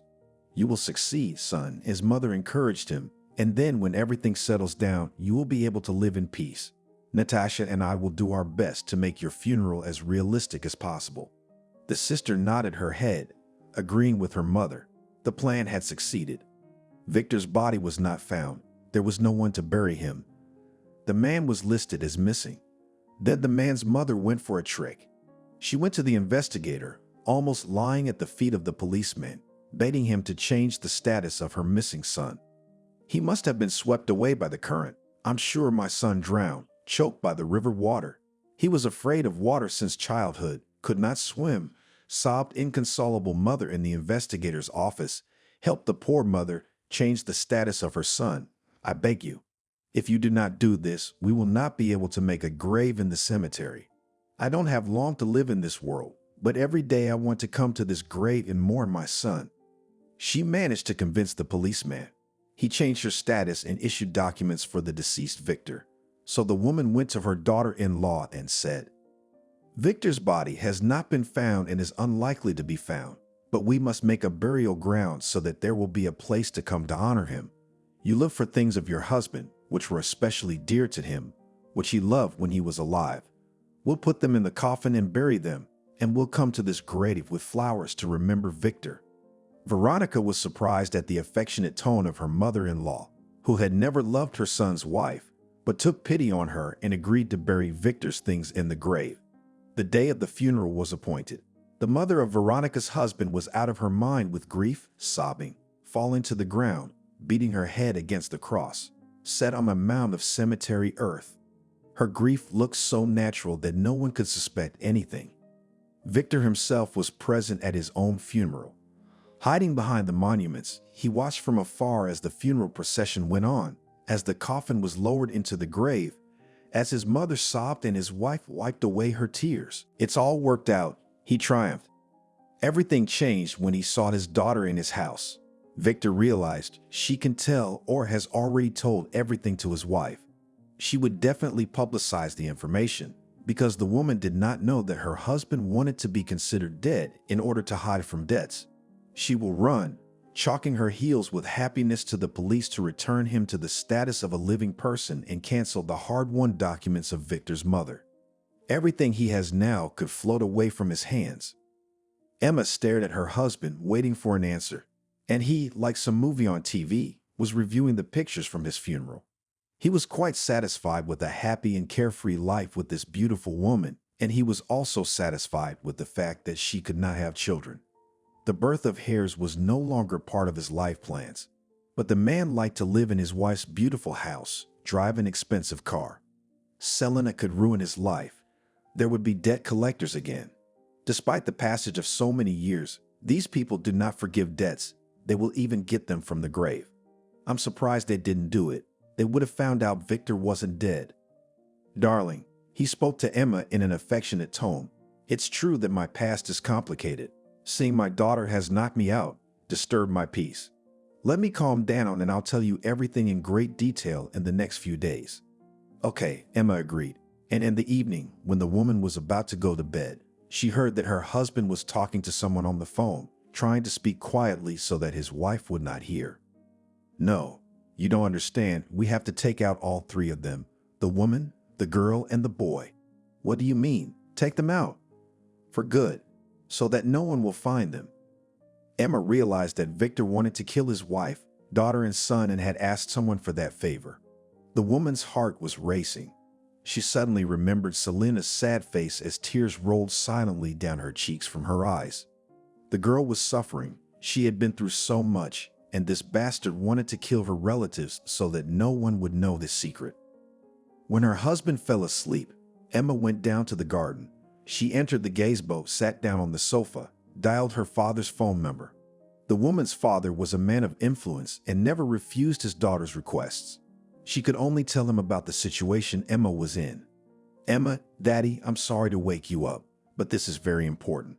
Her father was always ready to listen to his favorite daughter. The information she gave him went straight to the police department. The investigator who had long ago dealt with the case of the dead man was urgently summoned. Before morning, he managed to raise the documents, remember all the details, and prepare for Victor's arrest. Barely had the sun had time to light up the sky, Emma and Victor's house rang. The woman opened, letting the police officers in. Are you Victor? The investigator asked the still awake man. I am, he answered uncertainly, but what do you want? Victor felt the danger. He was finished. He was about to be arrested. You are under arrest on charges of faking your own death and a number of other charges. Follow us. Yes, of course, but it's a misunderstanding. Victor tried to buy time. We'll find out in the department whether it's a misunderstanding or not. The investigator clearly cut off his attempt to evade. Let me at least get dressed. I can't go in my pajamas, Victor asked. Yes, of course, replied the policeman. You have 5 minutes. The man turned around and started to go up the stairs. Emma looked after him. Perhaps now she was seeing her husband for the last time. Suddenly there was a noise in the yard. It turned out that having gone up to the bedroom on the second floor, Victor had tried to escape by climbing down from the balcony, but the police officers who had stayed on the street were waiting for him downstairs. The man was loaded into a car with bars on the windows and taken to the city. I was very sad and unpleasant to look at all this, Emma said, concluding the story, but when I imagined what would happen to you, I clearly realized that I was doing the right thing. The fact that he escaped from debt is a separate issue, but to order the murder of his own children, that's a real atrocity. People like that shouldn't be allowed to go free. Selena listened to the woman, eyes wide. Daddy, whom she remembered kind, affectionate, cheerful, already showed his other side. But the girl couldn't imagine that he could do that to his family. Had they suffered little through his fault, little lived in starvation, giving his debts to debt collectors. But to kill, it was beyond her comprehension. That's not all the news I want to tell you about. Emma continued, yesterday I went to the investigator, found out everything about Victor's past. The man turned out to be quite talkative, especially he was in a great mood from the fact that he was able to close the hanging, which spoiled his reputation for many years. The management of the investigator every now and then reminded him of this high-profile and resonant case, and now it will be sent for further investigation. The guilty will be punished. The woman asked the investigator to find out which of the collectors could have hunted Victor. The profession is not so common. It was impossible to imagine that there was a whole staff of such employees in the city. The investigator quickly got information about those who go to the wife of the arrested Victor. Then Emma headed toward them. Arrogant-looking men did not immediately want to listen to Emma, but she called her father, and in 10 minutes she was invited to the office of the head of the collection firm. She told everything to the important and rather fat man sitting across from her, and then asked, "Please tell me how much money your employees were able to collect from the woman whose husband had allegedly died." The supervisor thought for a moment, then stood up and walked over to a large cabinet with glass doors. From there, he took out a large folder, sat down in his seat, and began to study the debtor's file. Emma waited patiently. Then the man took a piece of paper and wrote a sum on it, handed it to the woman. Emma's eyes went wide and her heart raced. She grew up in a poor family. Her father held an important position and was always in leadership positions. Emma herself had no problems with money. She could afford a lot, but when she saw the amount, she almost fainted. Even for her, the amount written on a piece of paper by the head of the collection agency was cosmic, prohibitive. How could a poor woman pay such money for her husband without starving herself and her children? Emma thought. All evening she had not found a place for herself, wandering about the house from room to room, going from corner to corner. She didn't know how to help that humble girl, her mother and brother who had suffered so much in their lives because of Victor. She even felt guilty that she had given that bastard almost 10 years of a cloudless, carefree life. Everything the man wanted, Emma presented to him on a silver platter. He knew no refusal in anything. The woman never counted how much money he spent from her bank account. Finally, a good idea came into her head, as Emma herself thought. The woman sat down in her chair and dialed her father's number. "Emma, Daddy, we need to help some very good people." Veronica and Selena listened to Emma in silence. They had questions as the new information came in, but they didn't interrupt the woman, seeing how hard this story was for her. Emma reached into her bag that hung on the kitchen door handle and pulled out some papers. "This is the deed to my house. It's in your name." She turned to Veronica. "My house is worth a lot of money. My father helped me to draw up the document quickly through a notary. I, in turn, went to a real estate agency and agreed to sell the property." Veronica and Selena did not immediately understand what Emma was getting at. The woman was silent for a while, looking at the papers spread out in front of the girl's maw. "This house belongs to you now, Veronica," she said, "and you can sell it and buy the children an apartment in a good neighborhood." That way they'll have their own place. Or you can go and live in this house. It has all the facilities, a big garden, and even a swimming pool. Emma smiled, and Veronica and Selena looked at her in bewilderment. Believe me, this is the smallest fraction of what I can do for you. I can't bear to think that while you were starving, depriving yourself of the most basic necessities, I was essentially making Victor comfortable. It hurts me so much to think about it. That's why I made the decision to give you this house. It's up to you what you do with it. Any help you need from me. Gradually coming to their senses, mother and daughter began to smile. And then Veronica asked Emma worriedly, "Where will you live?" "Don't worry about me. You forgot that I have a luxurious, huge apartment in the center of the city." The woman reassured them. "Frankly speaking, I never liked to live outside the city in this village. It was Victor who persuaded me. Now I understand why he had to." "Thank you so much. You're an incredible woman." Selena walked over to Emma and hugged her. She suddenly felt that this woman was very dear to her, very close, very kind. "That's not all," Emma said. She opened a beautiful leather purse with rhinestones and took out a plastic card. "This is for you, Veronica." She handed the card to the woman. "There is a certain amount of money in this account. I think it will be enough for you to live comfortably, to be able to finish your son's schooling, and to help him get ahead in life." "No, not at all." Veronica tried to refuse the gift, waving her hands. "Take it. I am very pleased to do something nice for you. I need to understand that you will not need anything more. Every month, the card balance will be replenished. I'll take care of it." All three of them hugged each other. Tears of joy rolled down Veronica's face. Several months passed. Veronica and Selena sold Emma's house and bought 2 one-bedroom apartments. Selena moved into one of them. The other was waiting for Harvey to grow up. The girl was settling in.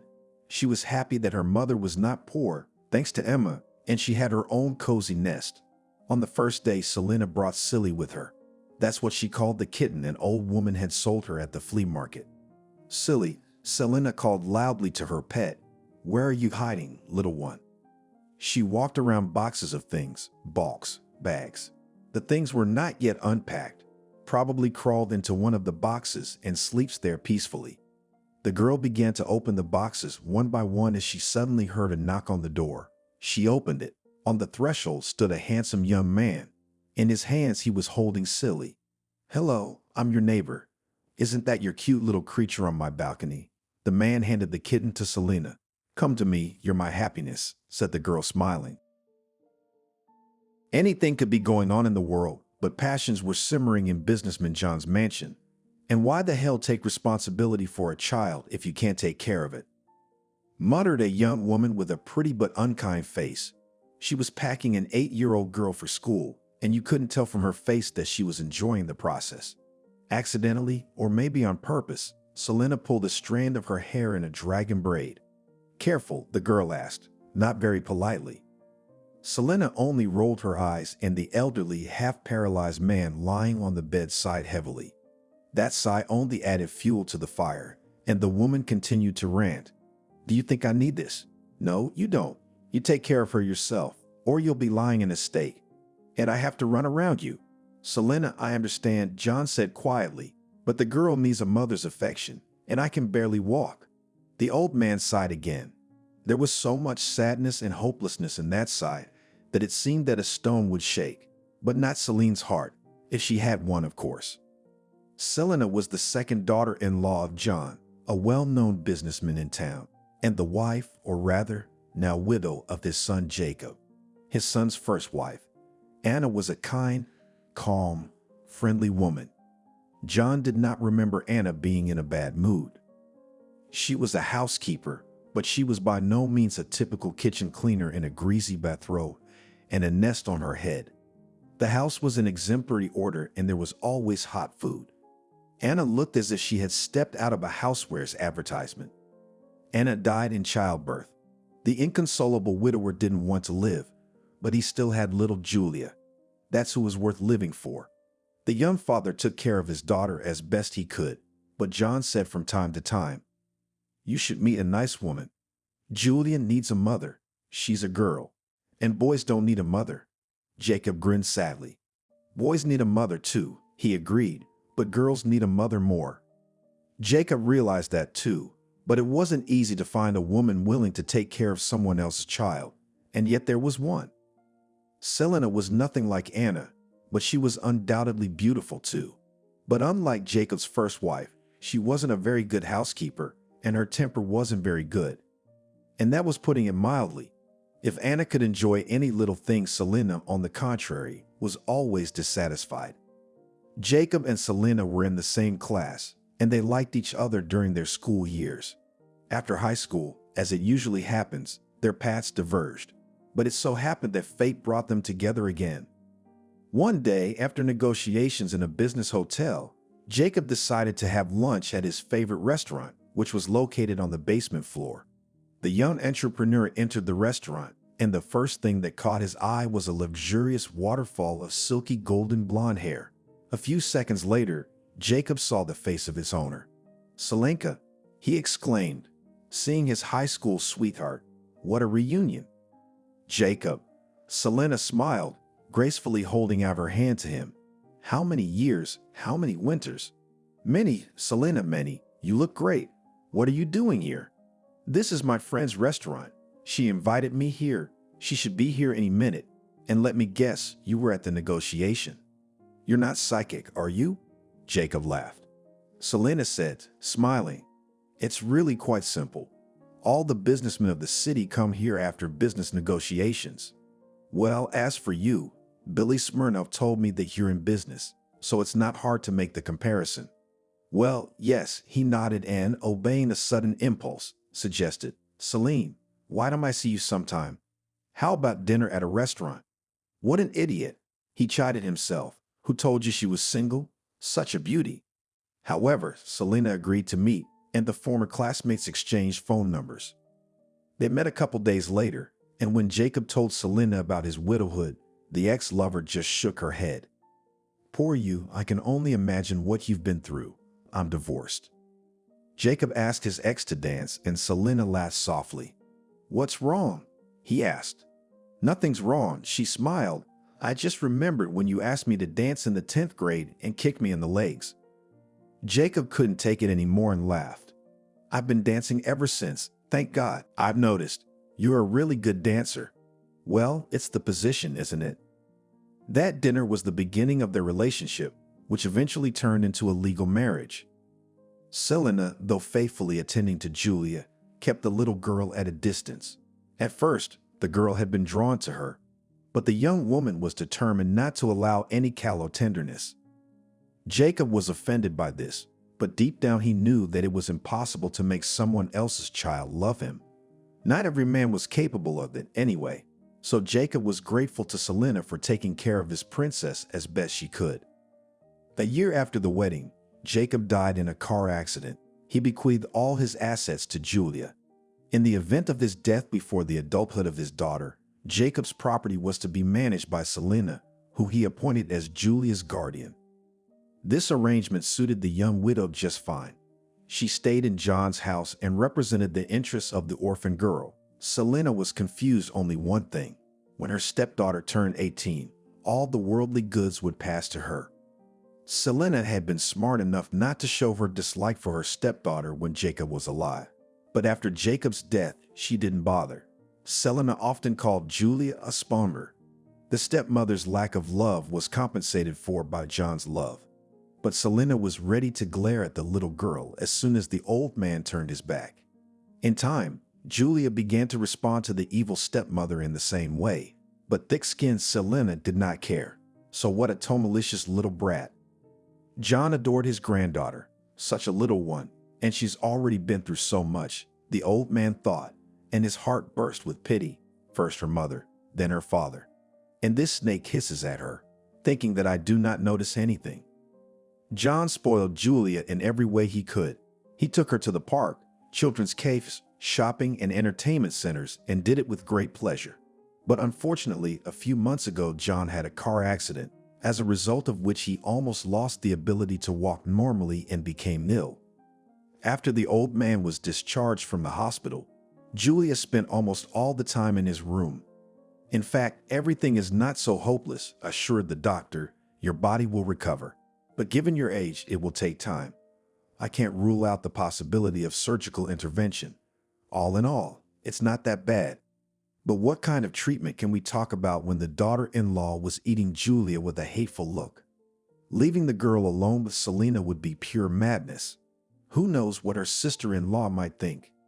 John, despite his unenviable position, ran the business by phone and internet. All issues requiring the direct presence of the head, the businessman entrusted the manager Harry, who, by the way, readily joined the case.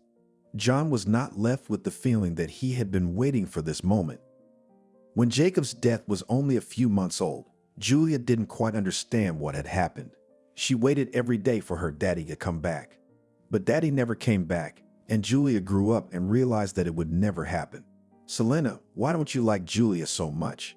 John asked me one day. "Why does she always stick her nose where it doesn't belong?" Selena grumbled and suddenly stopped talking. The older man raised his eyebrows in surprise, but said nothing. He understood. The reason for dislike for the girl money, which daughter-in-law can dispose of only for the time being. But there was something else. Julia couldn't do math, and she always came home from school dissatisfied. "Betty said I was useless," her granddaughter complained. John frowned. Telling a child that she is useless is uneducational, to say the least. By the way, the daughter-in-law worked as an accountant and, according to her, received a diploma with honors. So, maybe? "Oh, no, please." Selena waved her hands. "Well, what kind of math teacher am I? I've already forgotten everything." "Well, you'll remember at the same time." "And I need it," thought the daughter-in-law. She was not at all smiling to do math with her 8-year-old stepdaughter. And then there are tutors for that. That's what we'll dance from, Selena realized. "John, but a tutor will do a much better job than me," she said. The father-in-law looked at his daughter-in-law carefully and thought she was probably right. John took everything about his beloved granddaughter seriously. And the question of Julia's education was one of the most important to him. "That's right," he reasoned. "I'd only got one granddaughter, so why trust her to someone professional?" And yet there were doubts. Hiring a tutor is, first of all, letting a stranger into the house. Who knows what's on his mind? "John, I beg you," said the daughter-in-law with a grin, afraid that the old man might change his mind. "He'll do it. Do you really think the agency will keep thieves and other trash?" When John went to the agency, he asked the agency for questionnaires of all the applicants in the field he was interested in. As a bedridden invalid, he didn't have time to go to all those agencies. "What is this nonsense?" Selena muttered, annoyed. She had noticed many times that things in the house were always out of place. Once a young woman had hung a blouse on the back of a chair, and when she had decided to move it to the closet, she had found it missing. The first thing Selena saw when she opened the closet was the blouse. It was like a poltergeist at work. She shook her head. Another time, a good half of the cutlets were missing from the skillet. A fresh loaf of bread, bought after work, had been cut off while Selena was taking a bath. Sometimes she had some suspicion, but the young woman brushed it aside for some reason. "Maybe I'm just tired," she decided. John studied the resumes of tutors for elementary school students. His intuition had helped the old man in critical situations more than once. One glance at a photo of an applicant was enough to realize whether or not that tutor was a good fit for his granddaughter. Having rejected a couple of dozen potential math teachers for Julia, John sighed heavily, thinking that they were not all serious. And these were teachers. With only 5 applicants left, John decided to moderate his pickiness. And when he lost all hope of finding a tutor for his favorite, he suddenly liked Angelica, a very young girl. Not 18, of course, but a fresh and youthful enough face. A recent graduate, most likely, John thought, and after reading the questionnaire of the applicant, he was convinced that he was right. The girl had indeed graduated from the math department of the university in the last academic year. On the photo, Angelica, unlike the other applicants, looked quite modest, her blonde hair slicked back, no makeup or jewelry. The girl's profile was at the very end of the list. An outsider, Mickey mentally summarized, and no references. Although where would they come from if she's straight out of university? The businessman caught himself defending the girl. For some inexplicable reason, the elderly businessman really liked her picture. Besides, John always liked to give to people who needed to get a grip on at least some opportunity. He had been one himself, so John wrote to Angelica. She wrote back about 5 minutes later. I'm sure she stayed on her computer waiting for a reply. Because of her lack of references, Angelica was willing to work for a piece of bread and a bowl of soup. According to the applicant, she was in dire need of money. Her fiancé needed a good lawyer. A good lawyer, John chuckled to himself. Working for food is hardly the way to raise money for a good lawyer. I wish I could see her for myself, this miracle of nature. Money for a lawyer for the groom. Despite his ironic thoughts, John already had a lot of respect for Angelica. Pretty's intuition told the businessman, this girl is what he needs. Among other things, in the column additional skills was indicated that she plays the violin, which finally won the heart of the elderly businessman. The thing is that in this respect, Angelica was close to him in spirit. When then, a long time ago, John went to music school and even in all seriousness dreamed of a career as a musician. But unfortunately, the situation in the country did not dispose to it.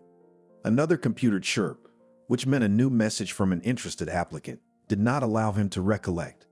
Angelica wrote that she was willing to meet at any time convenient for John. Well, here in glorious, thought John, and not thinking long, offered the girl to come to his home. When Angelica saw the elderly man bedridden, she felt uneasy.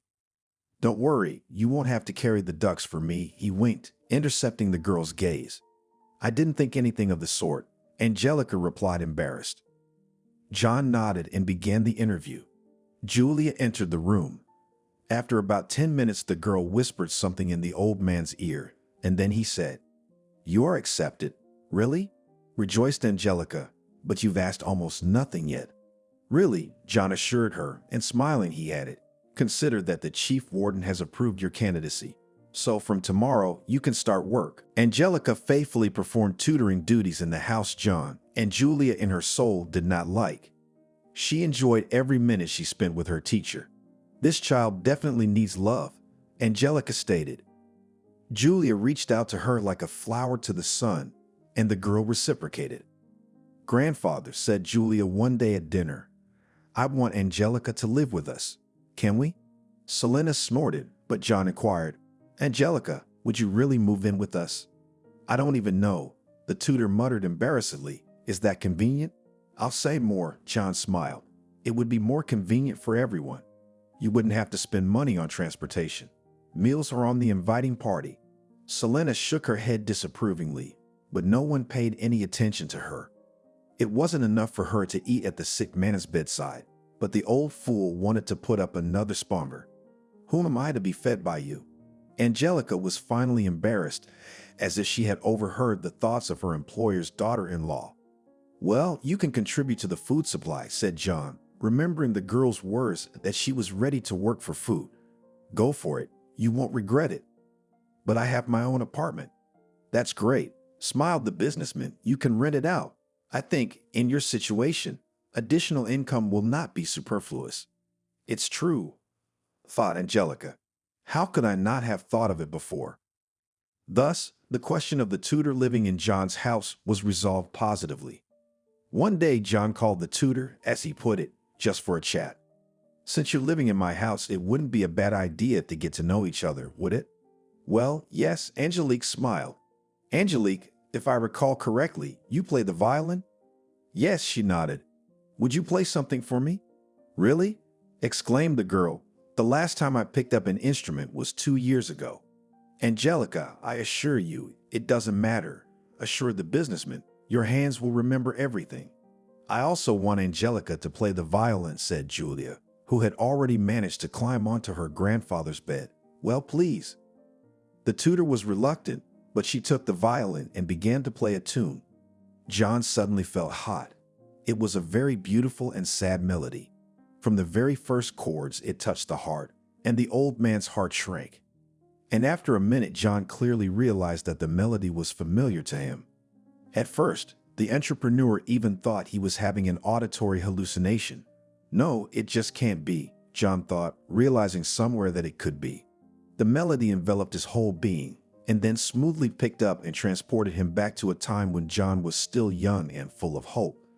Many years ago, as an 8th grader, John decided to devote his life to music, but life made its own adjustments. After school, he entered the conservatory, but did not pass the competition and fell under the fall draft. After the army, John again decided to try his luck. By the time of his return from the army in the city opened a new music school. The guy applied there, and this time he succeeded.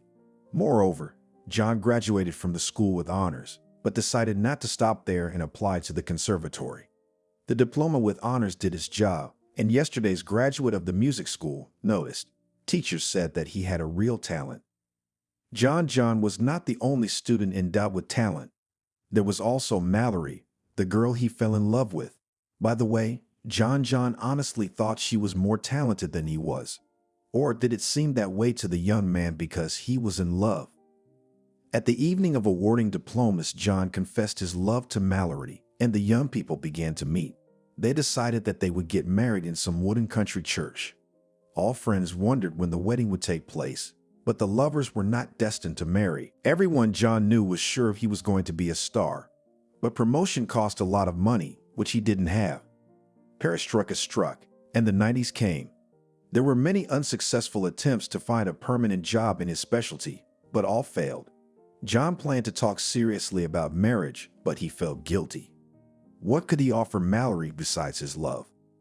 John worked part-time in restaurants, gambled in the crosswalk, and money was in and out. Why are you fooling around? His school friend Alexander told him once, you can't live on music nowadays. Come and join us. You'll earn money for your wedding, and you'll have enough to live on. Sabrina and I went on vacation in Turkey a week ago, and if you work for us, you'll be able to afford such a trip. What can I say? The offer was tempting. And indeed, thought John, it would be nice to fly with Mallory to Turkey or somewhere else. I'll surprise her. Alexander worked in a rapidly growing firm selling audio, video, and home appliances, which in those years actively imported from abroad, and his business was booming.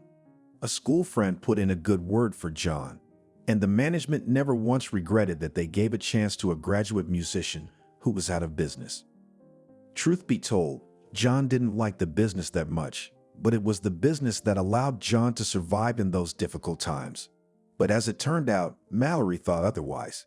It would seem that nothing can interfere with their happiness, but the favorite girl turned out to be unusually principled. Oh, John, you buried your talent in the ground, sadly stated her beloved. Yes, I did not bury anything, John objected. Now everyone survives as they can. Business is so dirty, sighed Mallory. Let me disagree with you. Yes, business is not creative, it's routine. But let's look at it from a different angle. Traveling abroad and useful acquaintances with foreign partners, well, isn't it a tempting prospect? I'll save up for the wedding and we'll have the ultimate party. Is that bad?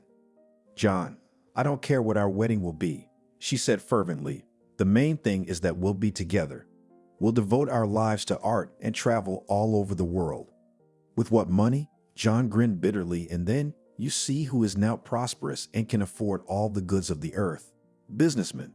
My uncle, the historian, assures me that the situation in the country will get better soon.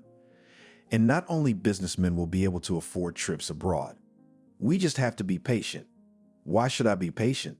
It seems that for the first time in their relationship, he started to turn on. Why, tell me? Why live badly when you can live well? You shook your head regretfully. You haven't understood anything. I don't get it, said John. And Mallory just turned around and walked away. He, of course, made attempts to reconcile, but his beloved was adamant. Mallory does not want to see me, in despair, said John Sashka.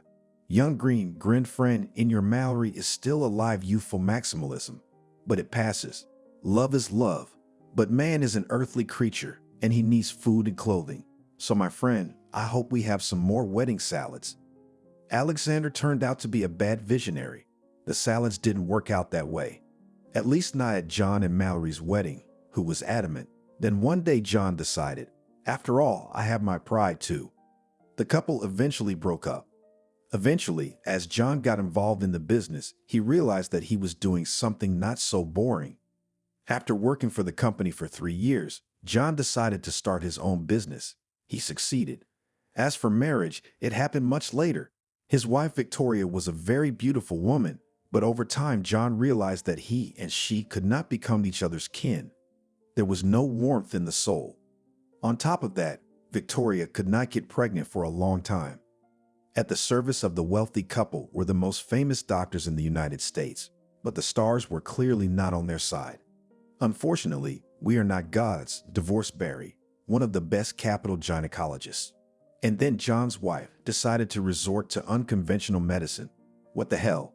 They bypassed several fortune tellers, but they could not please them. John and Victoria did not give up, and eventually their patience was rewarded. Their attempts at parenthood had succeeded. It was a good witch doctor, or nature finally took mercy on the couple, but one day Victoria proudly announced to her husband that he would become a father.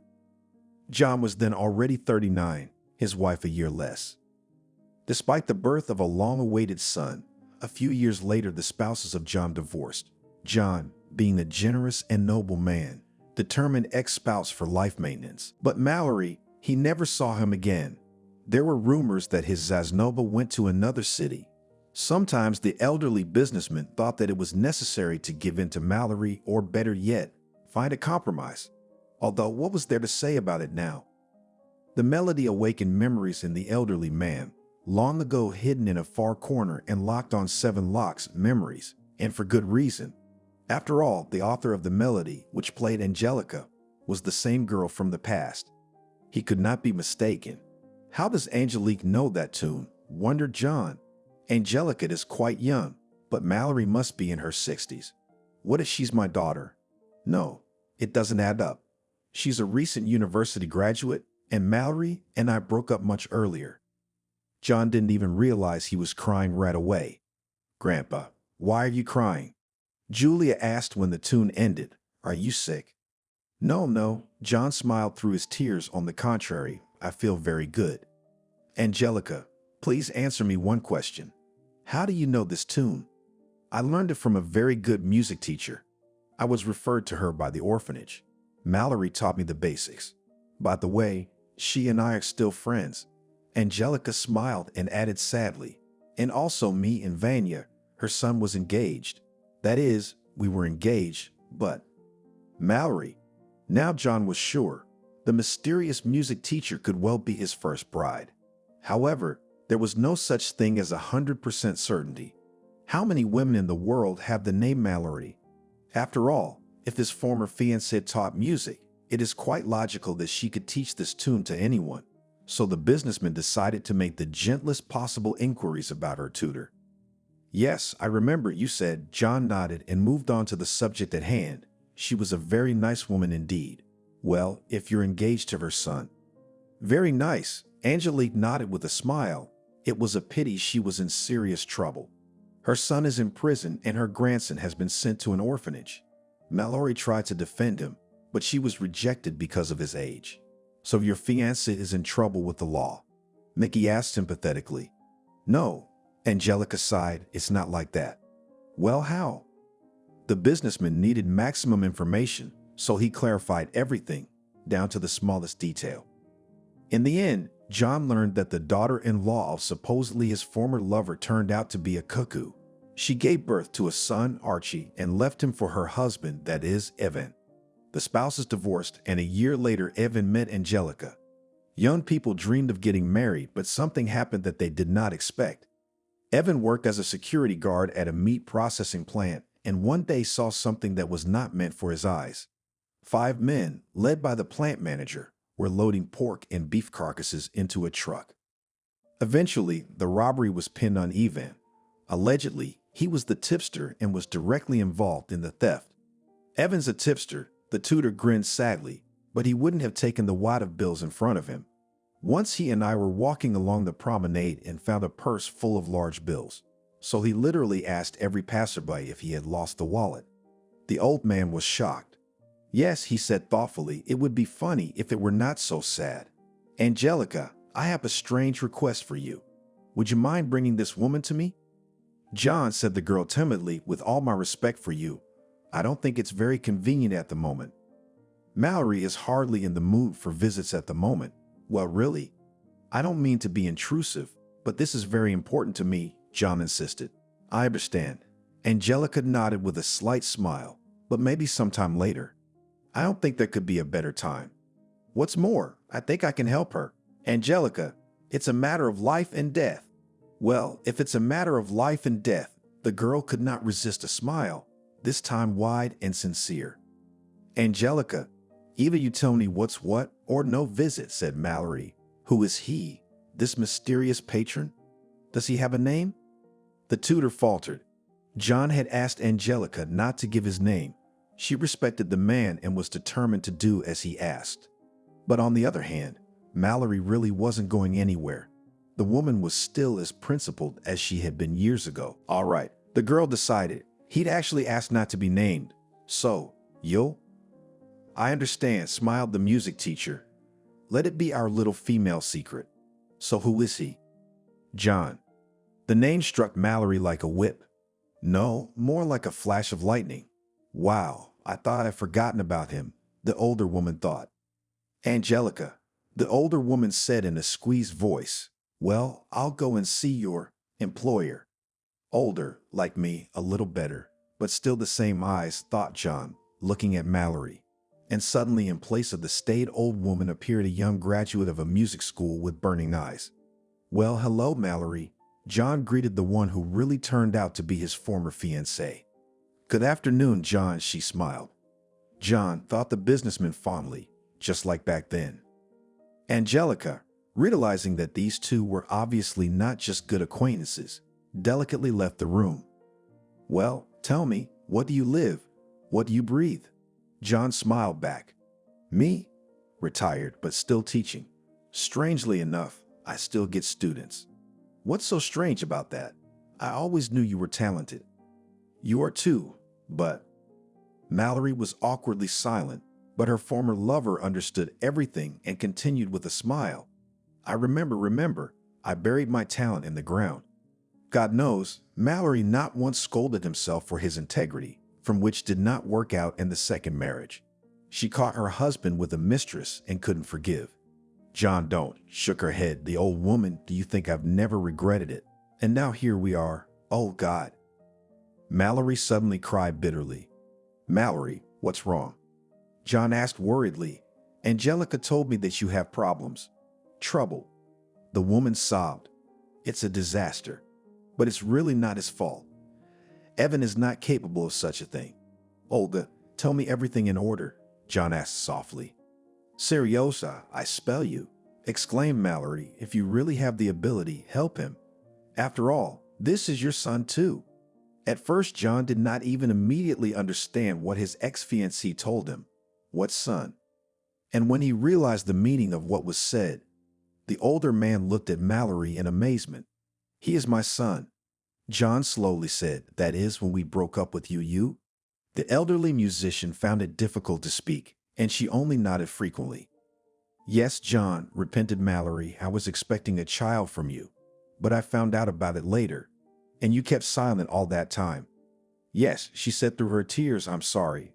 It's all because of my stupid principle. What is there to say about it now?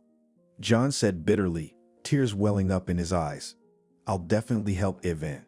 After all, I owe him, and a lot. My fault, the ex-fiancé said quietly. It doesn't matter, John replied with a sigh, holding out his hand to her. Despite his helpless position, John quickly got the right people involved and took care of the matter. Are you sure everything will be all right? He asked his lawyer, and after hearing the answer, he sighed in relief and passed out. There was a knock at the door of his room. Come in. His sister-in-law entered the room. Frankly speaking, in the light of recent events, John had forgotten about her. Selena was always away, which he was glad of. When her sister-in-law was home, however, she rarely visited Mickey, only when absolutely necessary. So when she came in, his father-in-law inquired, Is something the matter? You could say that. The young woman nodded. John, frankly, I don't like what's going on. What's going on? He asked, puzzled. At least this tutor's accommodation, Selena snorted. It's like a passable courtyard, honestly. You've got people running around, and you're taking care of them. Selena, but it's my house and my money, John said reasonably. I don't recognize you. She shook her head. Where is your healthy pragmatism? Pragmatism. But sometimes you need to think about the soul, said father-in-law. About the soul, Selena grinned. There is no soul. In our time. It depends on who's doing what. Selena, I've decided to start treatment. Treatment? She exclaimed. Why? What do you mean why? It's not good for a man to be helpless. And I'm still a go. I can do a lot of things. And I think it's a waste of money. Stood on his daughter-in-law. You are no longer young, and the process of recovery may be delayed, if it ever does. It's worth a try. Besides, the doctor said there's hope. I beg you. She rolled her eyes. They'll say anything in the hope of getting as much money as possible. Well, he's not some bullshit charlatan. He's a respected man. They're all respectable, but when it comes to money, their principles are just a memory. Selena, why did you come here? Did John say you wanted to talk trash to me? Well, why so bad? Objected daughter-in-law. Of course, not a gift, but not to such an extent. By the way, we are talking about the money that your granddaughter will inherit. Saying that, Celine turned around and walked regally out of the room. Money, grinned the businessman to himself. My money is enough for 10 lifetimes. She cares for Julia, of course she does. And then Angelica and Julia came in, and it seemed to the old man that the sun had peeped into his room, in spite of the overcast weather. Girls, I want to consult with you, John said. We are listening to you carefully, Julia said importantly. I want to start the treatment, he said. That's great, said the girl. Will you walk again? Well, I hope so, smiled John, although some people think it's a waste of money. Angelica realized it was about his sister-in-law, but chose to remain silent. After all, it was none of her business. Julia asked, Who's counting? Selena? How perceptive she is, thought the tutor. She is, nodded John. Don't listen to her, exclaimed the granddaughter. She's a very unkind woman. But Selena cares for you, doesn't she? She doesn't care. She just hisses like a snake. I hate her. And Harry hates her too. What's Harry got to do with this? Grandfather was surprised. Julia didn't understand the meaning of the expression, what has he got to do with it? So she limited herself to saying that the manager was a bad man.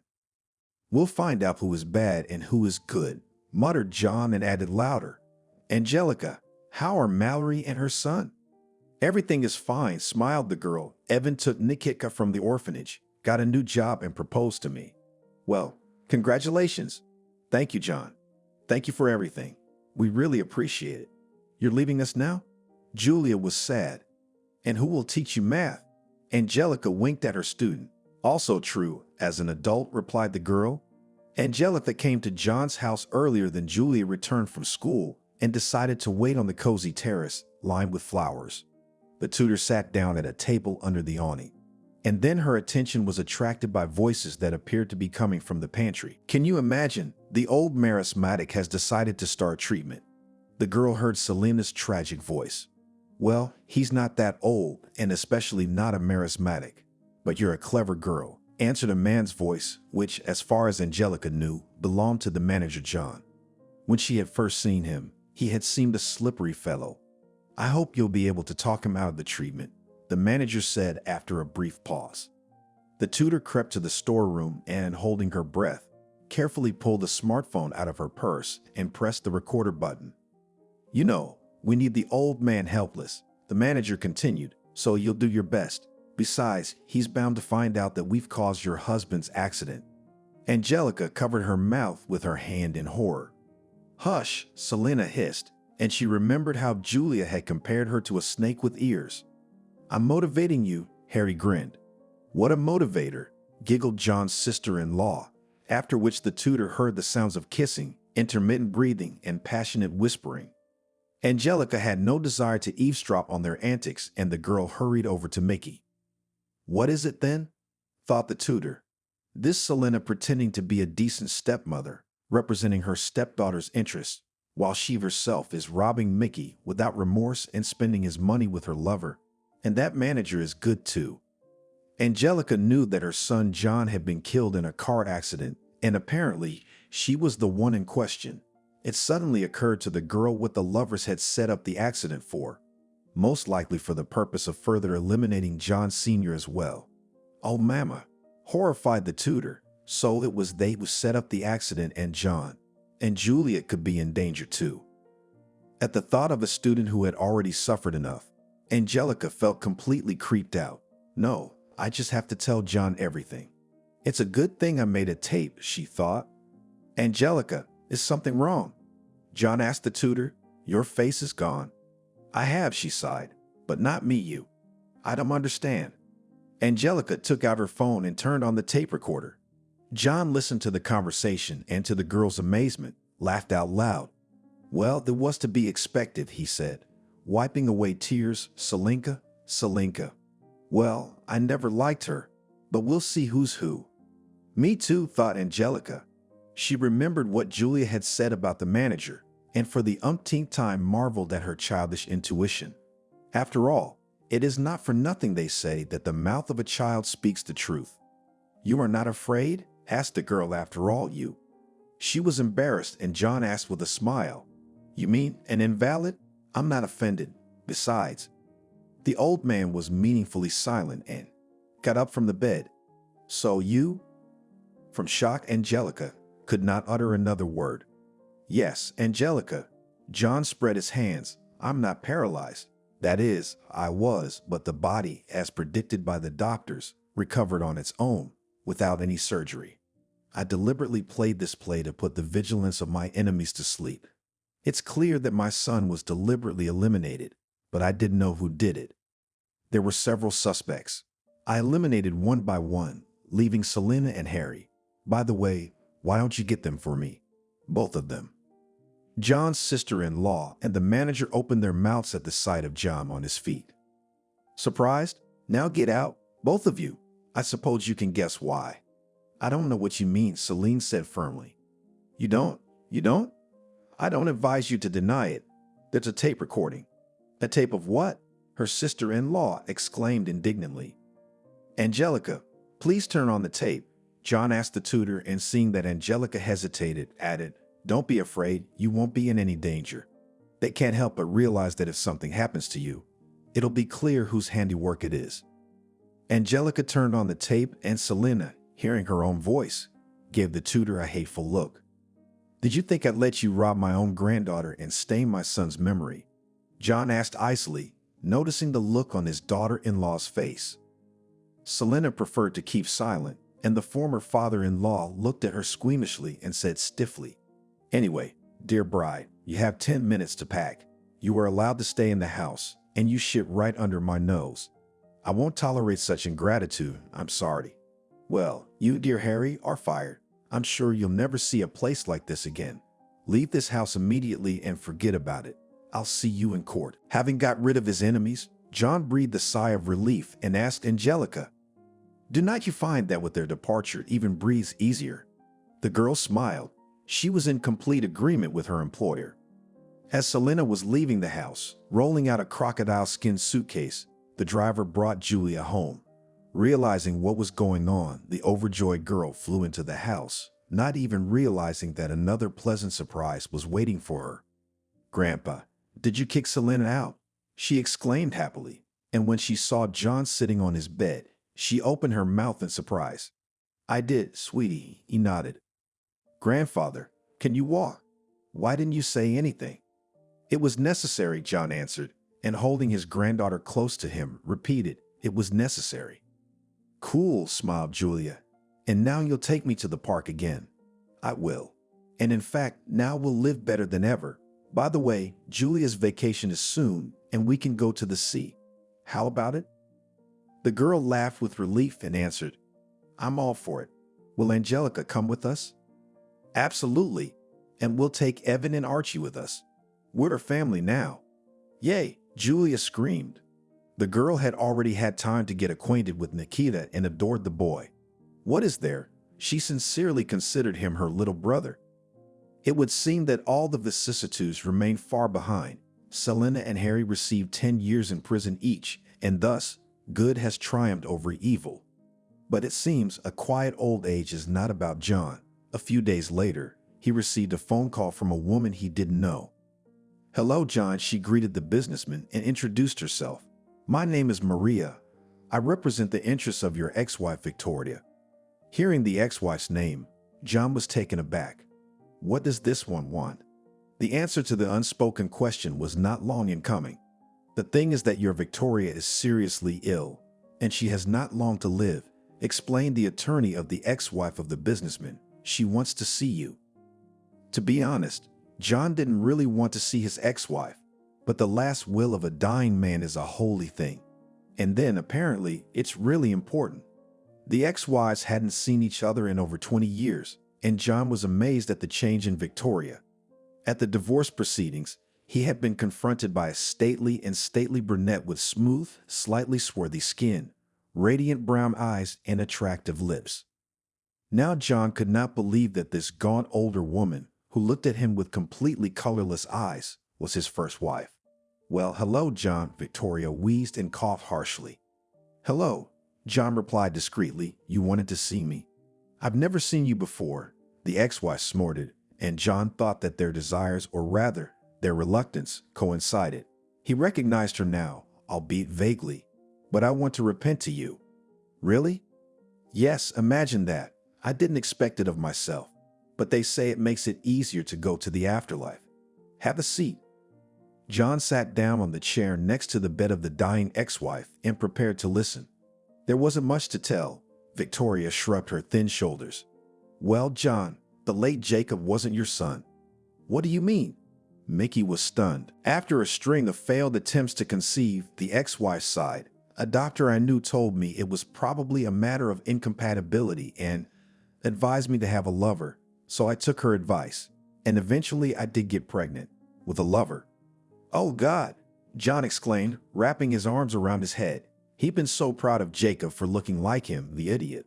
Victoria must have picked a lover with dark eyes and hair. Well, that's it, the dying wife said quietly, coughing again. Well, thank you for your frankness, John nodded, and after a little thought asked, Is there anything I can do to help you? Medication or...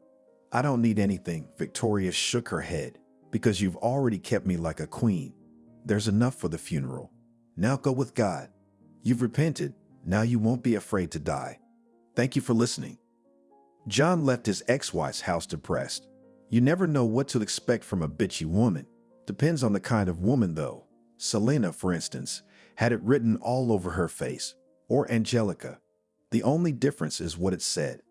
Victoria had always been unpredictable, even, as it turned out, on death's doorstep. John remembered Jacob. He loved the boy like a native son and was proud of his accomplishments, of which, thankfully, there were many. Besides, Jacob had made a significant contribution to this business. But anyway, John has only one native son, Evan, who only a few days ago found out about his kinship with the entrepreneur. So maybe it's time to start paying back his son's debts. After all, release from the detention center and the return of little Archie from the orphanage is the least that John could do for Evan. So John went to a seemingly long-forgotten address. Hi, Mallory, he said, smiling with just his eyes. Hi, John, she nodded. How are you doing? I'm fine. By the way, I'm sorry, I forgot to call you to thank you. Thank you? For what? John exclaimed in surprise. For getting Evan acquitted. Mallory, pleased, it's my duty as a father. Do you know what I came here for? Why did you come here? Let's start again, he said quietly, taking Mallory's hands. But we're so old, she smiled. Not at all, laughed John. We're 18. Or have you forgotten? Thanks for reminding me. 3 months passed. The small village church was covered with greenery, and it was an incredibly beautiful landscape. In front of the priest stood a gray-haired Nulu couple. But they knew they were 18. How beautiful Mallory is, isn't she? Angelica whispered to the groom. My mom is the most beautiful in the world. Evan immediately agreed. Not counting you. You're my favorite. 2 weeks ago they were married. Angelica stayed at John's house because thanks to her, John was able to expose the criminals and nail them to the wall. In addition, now Angelica became the daughter-in-law of an elderly businessman. So the question of housing for the newlyweds was solved. There was room for everyone in this spacious mansion. Julia looked at the newlyweds and was over the moon. They got rid of the hated Selena, Angelica, and Evan adopted Julia. She had a brother, Archie, whom the girl loved with all her soul. This was quite enough for happiness, and now grandfather will marry a good woman. Despite her very young age, Julia realized that the family is the most valuable thing that a person has. And the fact that she was growing up was great. After the wedding, all went to a cozy rural restaurant, the owner of which was a good friend of John. The guests were welcomed by a hall full of fresh flowers and, of course, a beautifully set table. An elderly newlywed took the floor. First of all, my dears, I suggest you thank fate for bringing us all together. Sometimes I think that all this might not have happened, and I feel sad, especially because Olenka and I would never have become husband and wife. Well, enough already, old geezer, laughed Mallory. We are together, and everything else is such nonsense. That's right, said John approvingly, and now I propose to drink to our happiness. Bitterly, Evan exclaimed, and the rest of the group joined in. Now I'd like to ask for a moment of attention, exclaimed a friend of the groom, whose name was Mickey. The guests were silent, and Mickey came on stage and took out his violin from backstage and approached his old friend. Dear friend, I remember you not only as a successful businessman and just a good man. I also remember you as a talented violinist. I suggest you remember your youth. Play us something. I remembered my grandmother as a girl. John laughed. No, guys, do you want my disgrace? Why would you want to be embarrassed? I'm sure you'll be fine. John, Angelica winked slyly, and remember how you told me that the hands will remember everything? Well, it looks like I can't get away with this, John said. God help you, you're on. John took the violin in his hands as if it were a piece of fine crystal. The audience watched the elderly businessman, who never became a musician, and waited in awe for him to start playing. And he did. It was the same tune composed by Mallory, his first, and as it turned out, only love. John began to play timidly, as if reluctant, and then the old man sank into a veil of memories, and the melody sounded more and more confidently. Now his thoughts were in the place where he was young, in love, and full of plans. Bravo! Shouted Mickey when John had finished playing. The blushing violinist bowed to the audience and began to play a cheerful medley. The audience clapped in time with the music. And then there were cries of bitter, toast to love and anticipation of happiness, which only a man can dream of. Time flew inexorably. Evan and Angelica had a son, whom the couple named Billy, and 2 years after the birth of their son, Angelica proudly announced to her husband that the family was about to have a new addition. And not just an addition, but a whole twin. As it turned out, 2 girls. Just some kind of female battalion. Shook his head happy father. Well, giggled Angelica, beautiful ladies will be more only one. So, maybe after the birth of twin girls we'll try to equalize the number of ladies and gentlemen. Evan winked. God forbid. His wife splashed her hands. It wouldn't be a bad idea to have our daughters first. When John found out that he was going to become a grandfather again, he thought about buying a new house, a bigger one. As a result, this friendly family settled outside the city in a monumental mansion, stylized as a Boyer manor. Some of their friends and acquaintances said that the young people should live separately. However, Evan, Angelica, and their children liked to live together with their parents. After all, they were the most wonderful old people in the world. And then both families lived their own lives. John and Mallory traveled a lot, and if they were at home, they did not bother the young with advice and moralizing. Well, and the young people in turn tried not to upset the old people and do not bother them in vain. 3 years after the birth of twins Catherine and Elizabeth, Mallory seriously ill. The cancer was detected when there was nothing to be done, except to accept it. The old woman quietly passed away in her sleep, right on the night of Epiphany. She is well now, Angelica said quietly, looking at the calm, peaceful face of her old friend, and crossed herself. On the day of the funeral of the elderly musician, despite the frosts of baptism, it was warm and quiet. Flakes of snow were falling. John, aged from grief, did not shed a tear. No more tears, said the widower, watching his ex-wife being lowered into the ground. The elderly businessman threw a handful of earth and whispered, "Sleep well, my love. Our happiness was short, but real." A month later, John himself was gone. Grandpa couldn't do it without her, sobbed Julia, who was in her senior year of high school. She had so dreamed of inviting her grandfather to her graduation, but alas. A few days after John's 40th birthday, the children decided to sell the mansion. The maintenance of such a huge house was not cheap, and Evan and Angelica had to raise 5 children. In addition, this year Julia entered the institute, and it implied expenses, and Archie's enrollment was just around the corner. The buyer came along a couple months later. He was a wealthy older man, formerly a successful producer, now the owner of 2 restaurants. "I want to give the house to my doll." He winked at the Mallory couple. Evan and Angelica nodded absently. In truth, they didn't care who they sold to, as long as they sold. The children were at school, and the couple packed their bags, wondering how the joyous events of the house had been intertwined with the sad ones. And here's how it happens, Angelica thought. If I hadn't met Vanya and fallen in love, none of this would have happened. I wouldn't have come to work for John. We wouldn't have adopted Julia. Vanya might never have known who his father was. There's all sorts of don'ts, but history, as you know, does not bear the subjunctive mood. Philosophical thoughts interrupted the voice of her husband. "Angelica, what is it? Look what I found."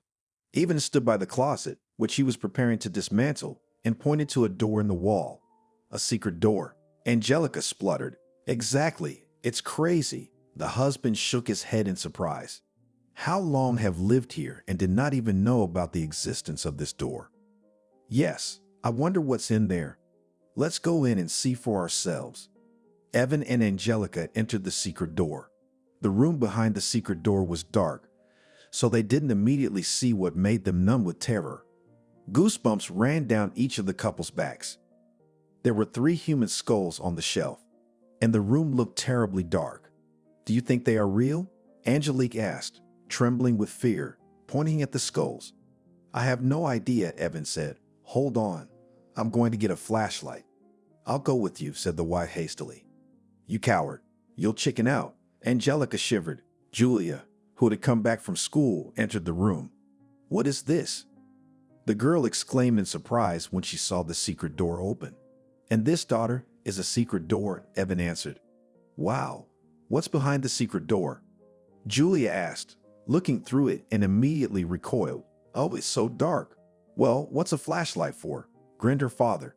They entered the mysterious room, and when Evan shined the flashlight, all 3 of them gasped. Right in the middle of the room was a large chest. "I wonder what's in it," muttered the head of the family. "Probably gold and diamonds," Julia giggled.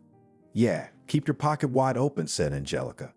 The chest, which was covered with cobwebs, was not locked, and when they jointly lifted the lid, they could not restrain a cry of amazement. "And you said—" "Keep your pockets wide open," said Julia, turning to her mother. There were indeed jewels in the chest. A lot of jewelry, including gold and diamonds, and there was a letter. "Oh, it's grandfather's handwriting." Angelica took the letter and began to read it aloud. "My dear children, if you are reading this letter, you must have discovered a secret door. Now let me guess," John wrote, "you must be getting ready to sell the house because it costs a lot of money to maintain. Relax. These jewels I collected over the years will save you from having to sell the house. It's up to the owner, of course, but I'd be very hurt if you did sell the house. It's sacred to me. I'd like to see more of John's generation grow up here. But of course, the choice is yours. I'm sure you'll make the right decision. I love you all very much. Your John." P.S. By the way, the skulls on the shelves are just a prop for mystery. "So, what do you think?" Angelica asked after finishing the letter. "Yes, grandfather loves special effects," Julia sighed. "His helpless state is worth it. Do you remember?"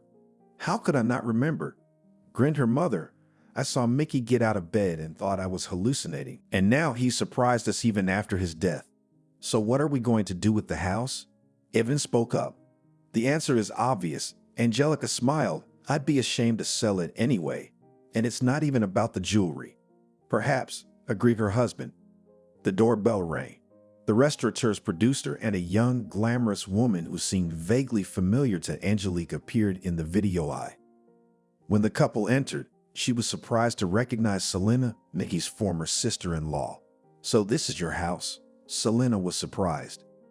She had changed over the years, but she was still pretty. Selena had cut her hair short and changed it from golden blonde to dark brown.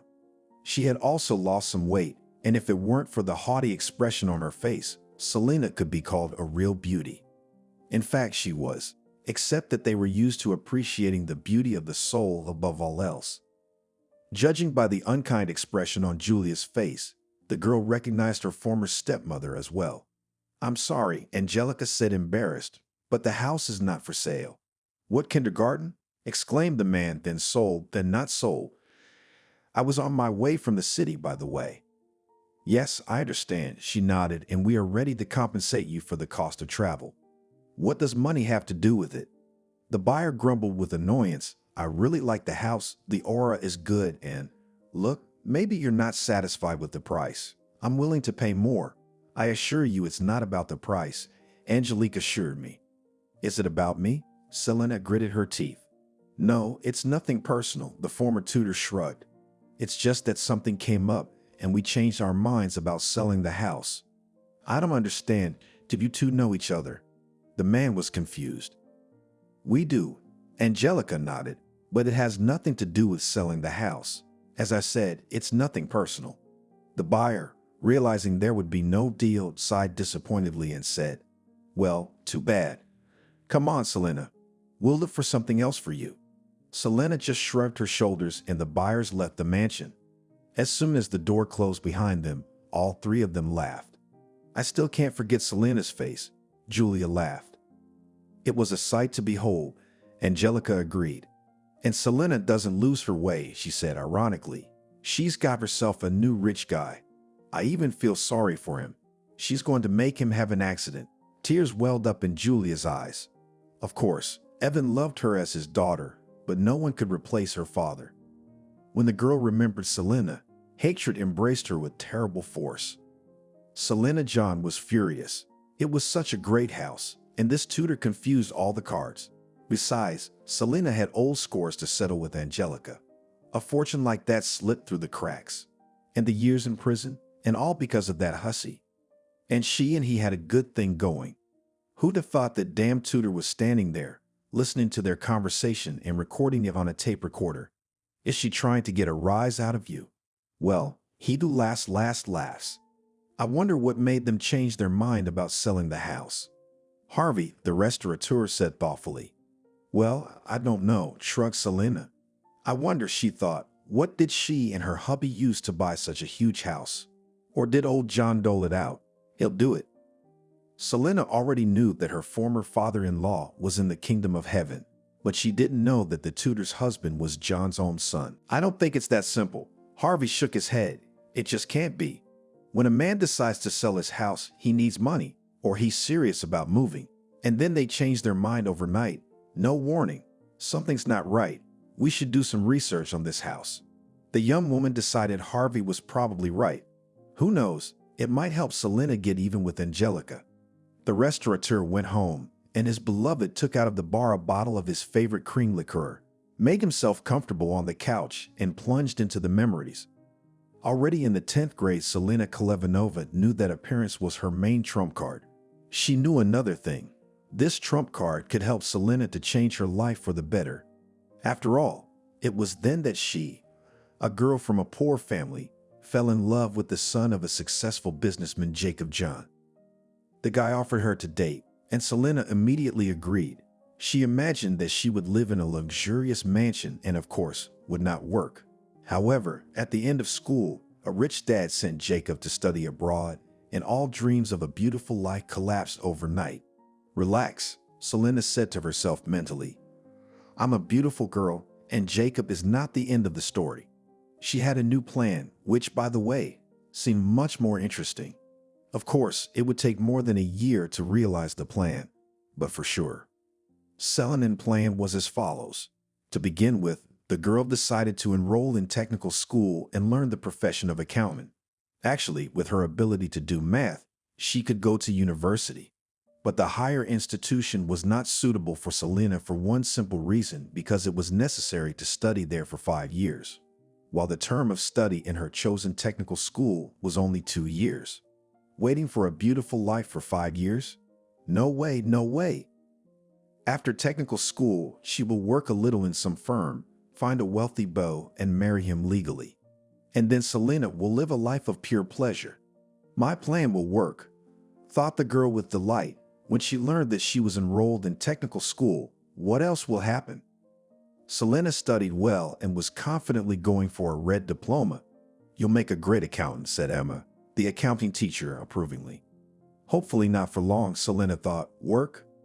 What a bore. Well, she did not understand women who defended the right to work as a doctor, teacher, chemist, streetcar driver, and God knows who else. And when her friends told Selena that they wanted to work for pleasure, she wrinkled her nose as if she had a toothache. Where's the work and where's the fun? Selena snorted when Aubrey's classmate told her plans for her life. I don't know, she shrugged. Personally, I think I'm going to make work a pleasure. Socializing again. Do you see yourself as a hybrid of an incubator, a governess, and a doll from an intimate store? No, smiled the girl. I see myself as the beauty and pride of the house. The main thing is to move in the right direction. She only shook her head. Meanwhile, Selena's plan worked even after receiving her red diploma. She managed to get a job at a rather prosperous confectionery company. Selena was repeatedly offered to enter the correspondence department of the institute, and having studied, to take the position of technologist. But the young accountant categorically refused. After all, she had other plans for life. Finally, Selena smiled luck in the form of a new commercial director. Tony was single, and the young woman decided, here's my chance. And Selena did miss it. In the firm worked a lot of spectacular women, but the commercial director chose her, and not just chose, and called her to marry. The whole organization was celebrating the wedding. After the honeymoon in Paris came the harsh everyday life, and they turned out to be not as rosy as Selena had first thought. I've decided to quit, the young woman announced to her husband. What is it? Tony asked with a smile. Or do you want to make me happy? Selena understood perfectly well what her spouse meant. However, she preferred to pretend she didn't. To make you happy, she smiled back. I'm going to take care of the house and spoil you with home-cooked food. I assure you, I'll make it as good as in the restaurant. Tony stretched out disappointedly. Selena, I appreciate your eagerness to do housework, but I don't mind a woman working. Did you think I was planning on locking you away? I assure you, that is not the case. All right, Selena nodded, hiding her disappointment. Thank you. You're welcome, Tony replied, kissing her. I realized that most modern women don't want to be housewives. And Selena continued working at the company. Well, and what are you steamed? With a chuckle asked a friend Veronica. When Selena told about the conversation with her husband does not embarrass your freedom. Is that a bad thing? Didn't you say that the husband should support the family and the woman should take care of the house and herself? Well, I did, but my outlook on life has changed. Now, Selena, I'm all for equality. A golden cage isn't good either. Veronica was married to a businessman who was against her working and accordingly knew what she was talking about. However, her friend's words made no impression on Selena. All she knew was that she did not wish to work. Selena wanted to live a life of pleasure and shine at social events. And the golden cage? Well, there are other women living in it, and Veronica's just going crazy. As time went on, Selena realized that Tony just didn't respect women who didn't work. In fact, there was nothing to understand. Once he contemptuously called one of these women domestic, and Selena realized that in this marriage she had nothing more to catch. When the young woman talked about divorce, Tony was surprised, however, did not resist. Selena had again launched into an active search for a wealthy Sujinogo. She studied dating sites from time to time. Friends introduced Selena to different men, but eventually she did it on her own. A chance meeting with a former lover in the restaurant of a business hotel became fateful. She decided that Jacob John is what she needs. The young, handsome widower was rich. The only thing that confused Selena was that Jacob had a daughter. But on the other hand, what could she do? No one forced her to love Juliet as if she were her own. It was enough to give the appearance of caring. Meeting Sosnowski, her father-in-law John's manager, turned Selena's life upside down. She realized that she had fallen in love, and it seems not without reciprocity. And so it proved to be. Harry turned out to be not only savvy, but also a greedy, calculating man. But most importantly, he was willing to do anything for Selena. That was what had prompted the manager's plan to eliminate first his son, then his father, and then the little Harris. Jacob's plan was a success, but his father's was a misfire. The doctors said John's body would recover in time, but Selena didn't believe it. As it turned out, she shouldn't have. I wonder when it happened. Selena thought sometimes when she was in places not so remote, because at first he didn't fake it. Does it matter? If it hadn't been for that damn tutor, Andre and I might have been able to finish what we started. The young woman was released on parole. Despite the fact that Selena returned not from the resort, she still looked beautiful, except she'd lost weight, which means that nothing prevents her from finding a new rich patron. Selena couldn't get a real job anyway, and she didn't want one, so it's back to the search. The first thing, she decided to change her appearance. Selena cut off her long blonde hair and dyed it a darker color. Looking in the mirror, she was pleasantly surprised. The new hairstyle and hair color transformed Selena. She looked younger and her face looked more interesting. Now it was just a matter of looking for an object to build a bright future. Her requirements for a candidate for a life partner were simple: man must be single and rich. The first thing the young woman bought after leaving the colony was an inexpensive smartphone. After returning from the hairdresser's shop, Selena began to concentrate on studying dating sites and was disappointed. It felt like the most flawed men were sitting on them. What's so surprising, though, she thought. A decent man doesn't need dating sites. With nothing to do, Selena logged onto a social networking site and a post caught her eye. A new restaurant owned by Harvey's former producer needed a bartender. No, Selena wasn't interested in the job, but the owner. When she was married to Jacob, they had gone to the concert of a well-known musical group whose producer was Harvey. This band was not Harvey's only child, and no wonder. His entrepreneurial spirit was legendary in the city, so now he owns a restaurant. After typing Harvey into the search engine, Selena almost jumped for joy. The restaurant owner was divorced, so what is not a chance to improve the financial situation and at the same time arrange a personal life? Unfortunately, there was no money to spend in this definitely not cheap restaurant. However, there was an idea. Selena put on a small black dress, left from her past life, black lacquered shoes made of bright, spectacular makeup, and taking a clutch in the tone of shoes, gracefully left the house.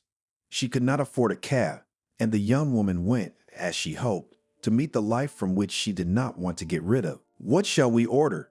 the waiter asked. "A salad with mussels and avocado, a glass of grappa, and perhaps a fruit platter," Selena replied with a dazzling smile. "Well, fine choice," nodded the guy and stepped away from the table.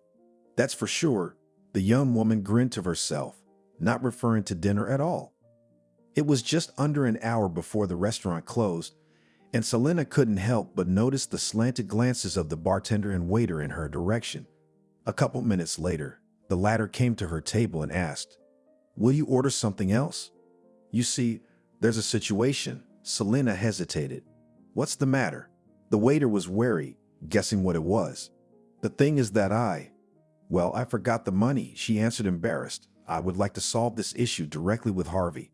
But maybe you could call someone and borrow some money. You see, it's getting late." "Well, who am I going to call now?" "Well, Harvey and I know each other a little. I think that would be easier," Selena said more firmly. "Well, all right," the waiter replied with a little hesitation. Harvey arrived about 20 minutes later. "I'm listening to you," he said in an impassive voice, not without interest, I must say, looking at Selena. "You see, I forgot my money." She smiled shyly, "and in order to avoid conflict, I decided to address you directly." "Aha," nodded the owner of the place. "Well, commendable, but you know what?" Selena looked questioningly at Harvey, and he said exactly what she expected. "This dinner will be on the house." "How?" The young woman pretended to be surprised.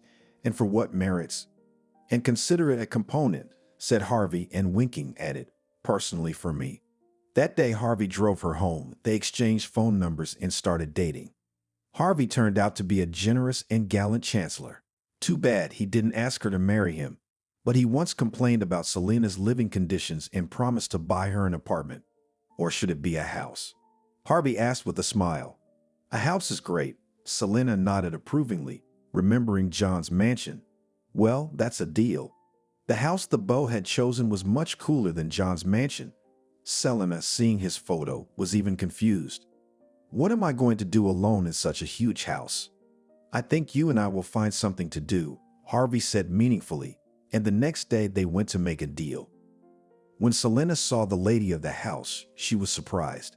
However, she was much more surprised that the sellers refused the deal. At first, Selena thought it was because of her, but Harvey convinced her otherwise, and then she thought it was strange too.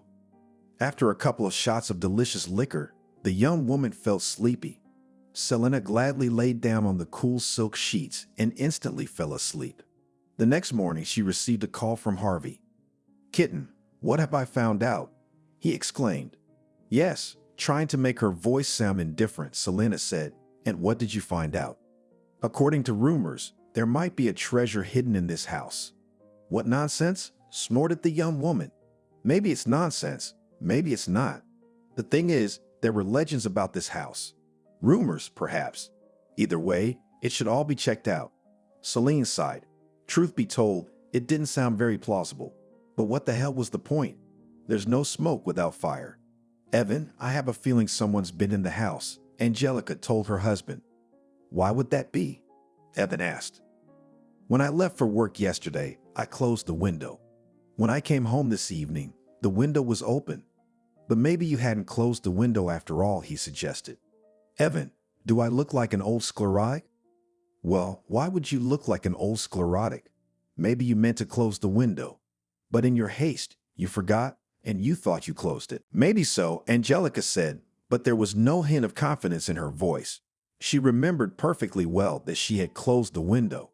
3 days after this conversation, Evan was forced to take his wife's words more seriously. He noticed that the very closet behind which the secret door had been moved. But Evan remembered that he had pushed the closet in quite tightly. Something was telling him. Was this related to their attempt to sell the house? Why? There was only one theory that came to mind, and Evan didn't like it. Before she went to bed, Angelica said to her husband, "Evan, can't we get rid of these jewels? Well, we lived without them. Now you're a successful businessman. Things are going well, and maybe you think you were looking for jewelry too." He sighed. "There was no point in playing the silent game when it was obvious. And how do you propose I get rid of them?" Evan asked, puzzled. "And then don't forget that we didn't sell the house because of them. Business is business, but you can't get by without a financial cushion these days." "I understand," sighed the young woman, "but I can feel it in my bones that these jewels will bring us a lot of problems. So turn them into money. What's the problem? In fact, my father left them to us as an inheritance, didn't he?" "So," Angelica sighed again, "but somehow it's all. I don't even know how to explain it. I'll put it this way. I have a bad feeling about this. Why don't we donate it to some orphanage or hospice?" "Angelica, I'll let you in on a secret. I do too. But then we have to do something about it. Without them, we can't afford to keep the house. You know that." "I think I know what to do," Angelica said slowly. Well, it's really not a big deal. Harvey, I have found out everything," excitedly exclaimed Harvey, the man who from time to time rendered Harvey specific services. "There is a secret door in this house." "Well, and the treasure that has been talked about, does it really exist?" "The room behind the secret door was empty," the handyman said. "Apparently the treasure had been hidden away, if it was there at all. So why the hell are you saying you found out? And come back as soon as you know something concrete." "Understood," Harvey nodded nonchalantly. "Come on," Harvey grimaced and waved his hand. "It's obvious what's been stashed away," he thought. Harvey could feel in his bones that there was a treasure, but was it in the house now? Everyone in John's house was sleeping peacefully. Only Julia was awake. The clock was already past midnight, but the girl did not sleep a wink. It had been 3 months since Julia had fallen in love with a boy who came to the parallel class from another school. The guy was really incredibly good-looking, tarry hair, piercing blue eyes, and Apollo's physique. Unusual looks, Julia thought, looking at his photo on the social network. It's just a pity that the boy didn't pay any attention to her. And why would he need Julia when this dama was chasing almost the whole female half of the school? She, of course, God had not hurt her looks either, but one girl more, one less for such a handsome boy obviously did not matter. Under such unhappy thoughts, Julia, hoping to fall asleep, slowly drank a glass of milk, and suddenly she was horrified to see how two men in dark clothes and masks approached the cellar, where they kept pickles, jams, and homemade wine. In the hands of one of the intruders was a pluck, with which he skillfully broke the lock, after which the men climbed inside. With horror, the girl could not move from her seat. It suddenly seemed to Julia that if she did so, the criminals would hear, and then, shrieking with terror, the girl ran toward her parents' bedroom, where she ran into Billy. "You heard the rustling from the cellar too?" whispered his brother. "And even saw everything," Julia whispered back in a tragic voice. "I was sitting in the kitchen, and there were two men there, and they, from excitement and fear the girl began to stammer, but still finished. "There were two men in the cellar. So what are we waiting for? We have to wake up the parents and call the police," the boy said firmly and banged on the door of Evan and Angelica's bedroom. The first to wake up was the mother. She had been a restless sleeper lately. "What's wrong?" Angelica asked in a sleepy voice.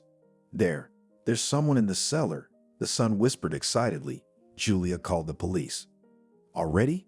laughed Evan, who also woke up and stretched his eyes. "But Mr. Harvey can't wait to get his father's jewels." "So they're in the cellar now?" Billy exclaimed. The wail of a police siren prevented the parents from answering. All four of them went downstairs. "Did you call the police?" one of the officers asked. "Yes," nodded Evan. "What happened?" "There are two criminals in our cellar right now," replied the homeowner. "Where's the cellar?" "Over there," Evan pointed, and the law enforcement officers rushed in that direction. "Hey, is there anyone here?" one of the policemen shouted, and the other shone a flashlight into the cellar. There were two men lurking in the corner. "Come out at once," shouted the policeman, and the intruders had no choice but to obey. Archie, Catherine, and Elizabeth came down into the hallway.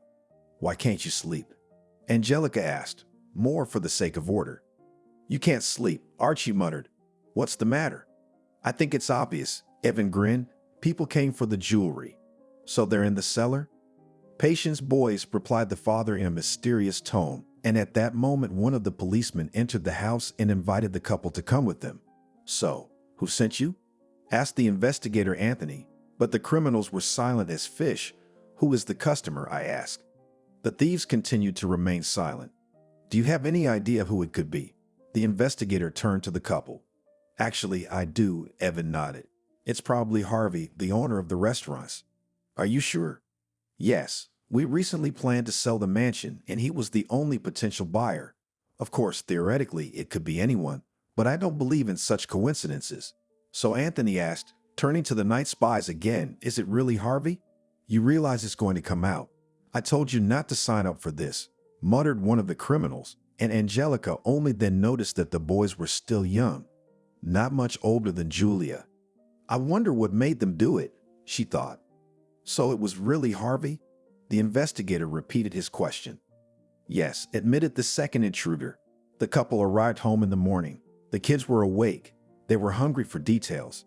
"There's nothing to tell," shrugged the head of the family. "Those bastards were sent by Mr. Harvey, but they will be used as witnesses in the case."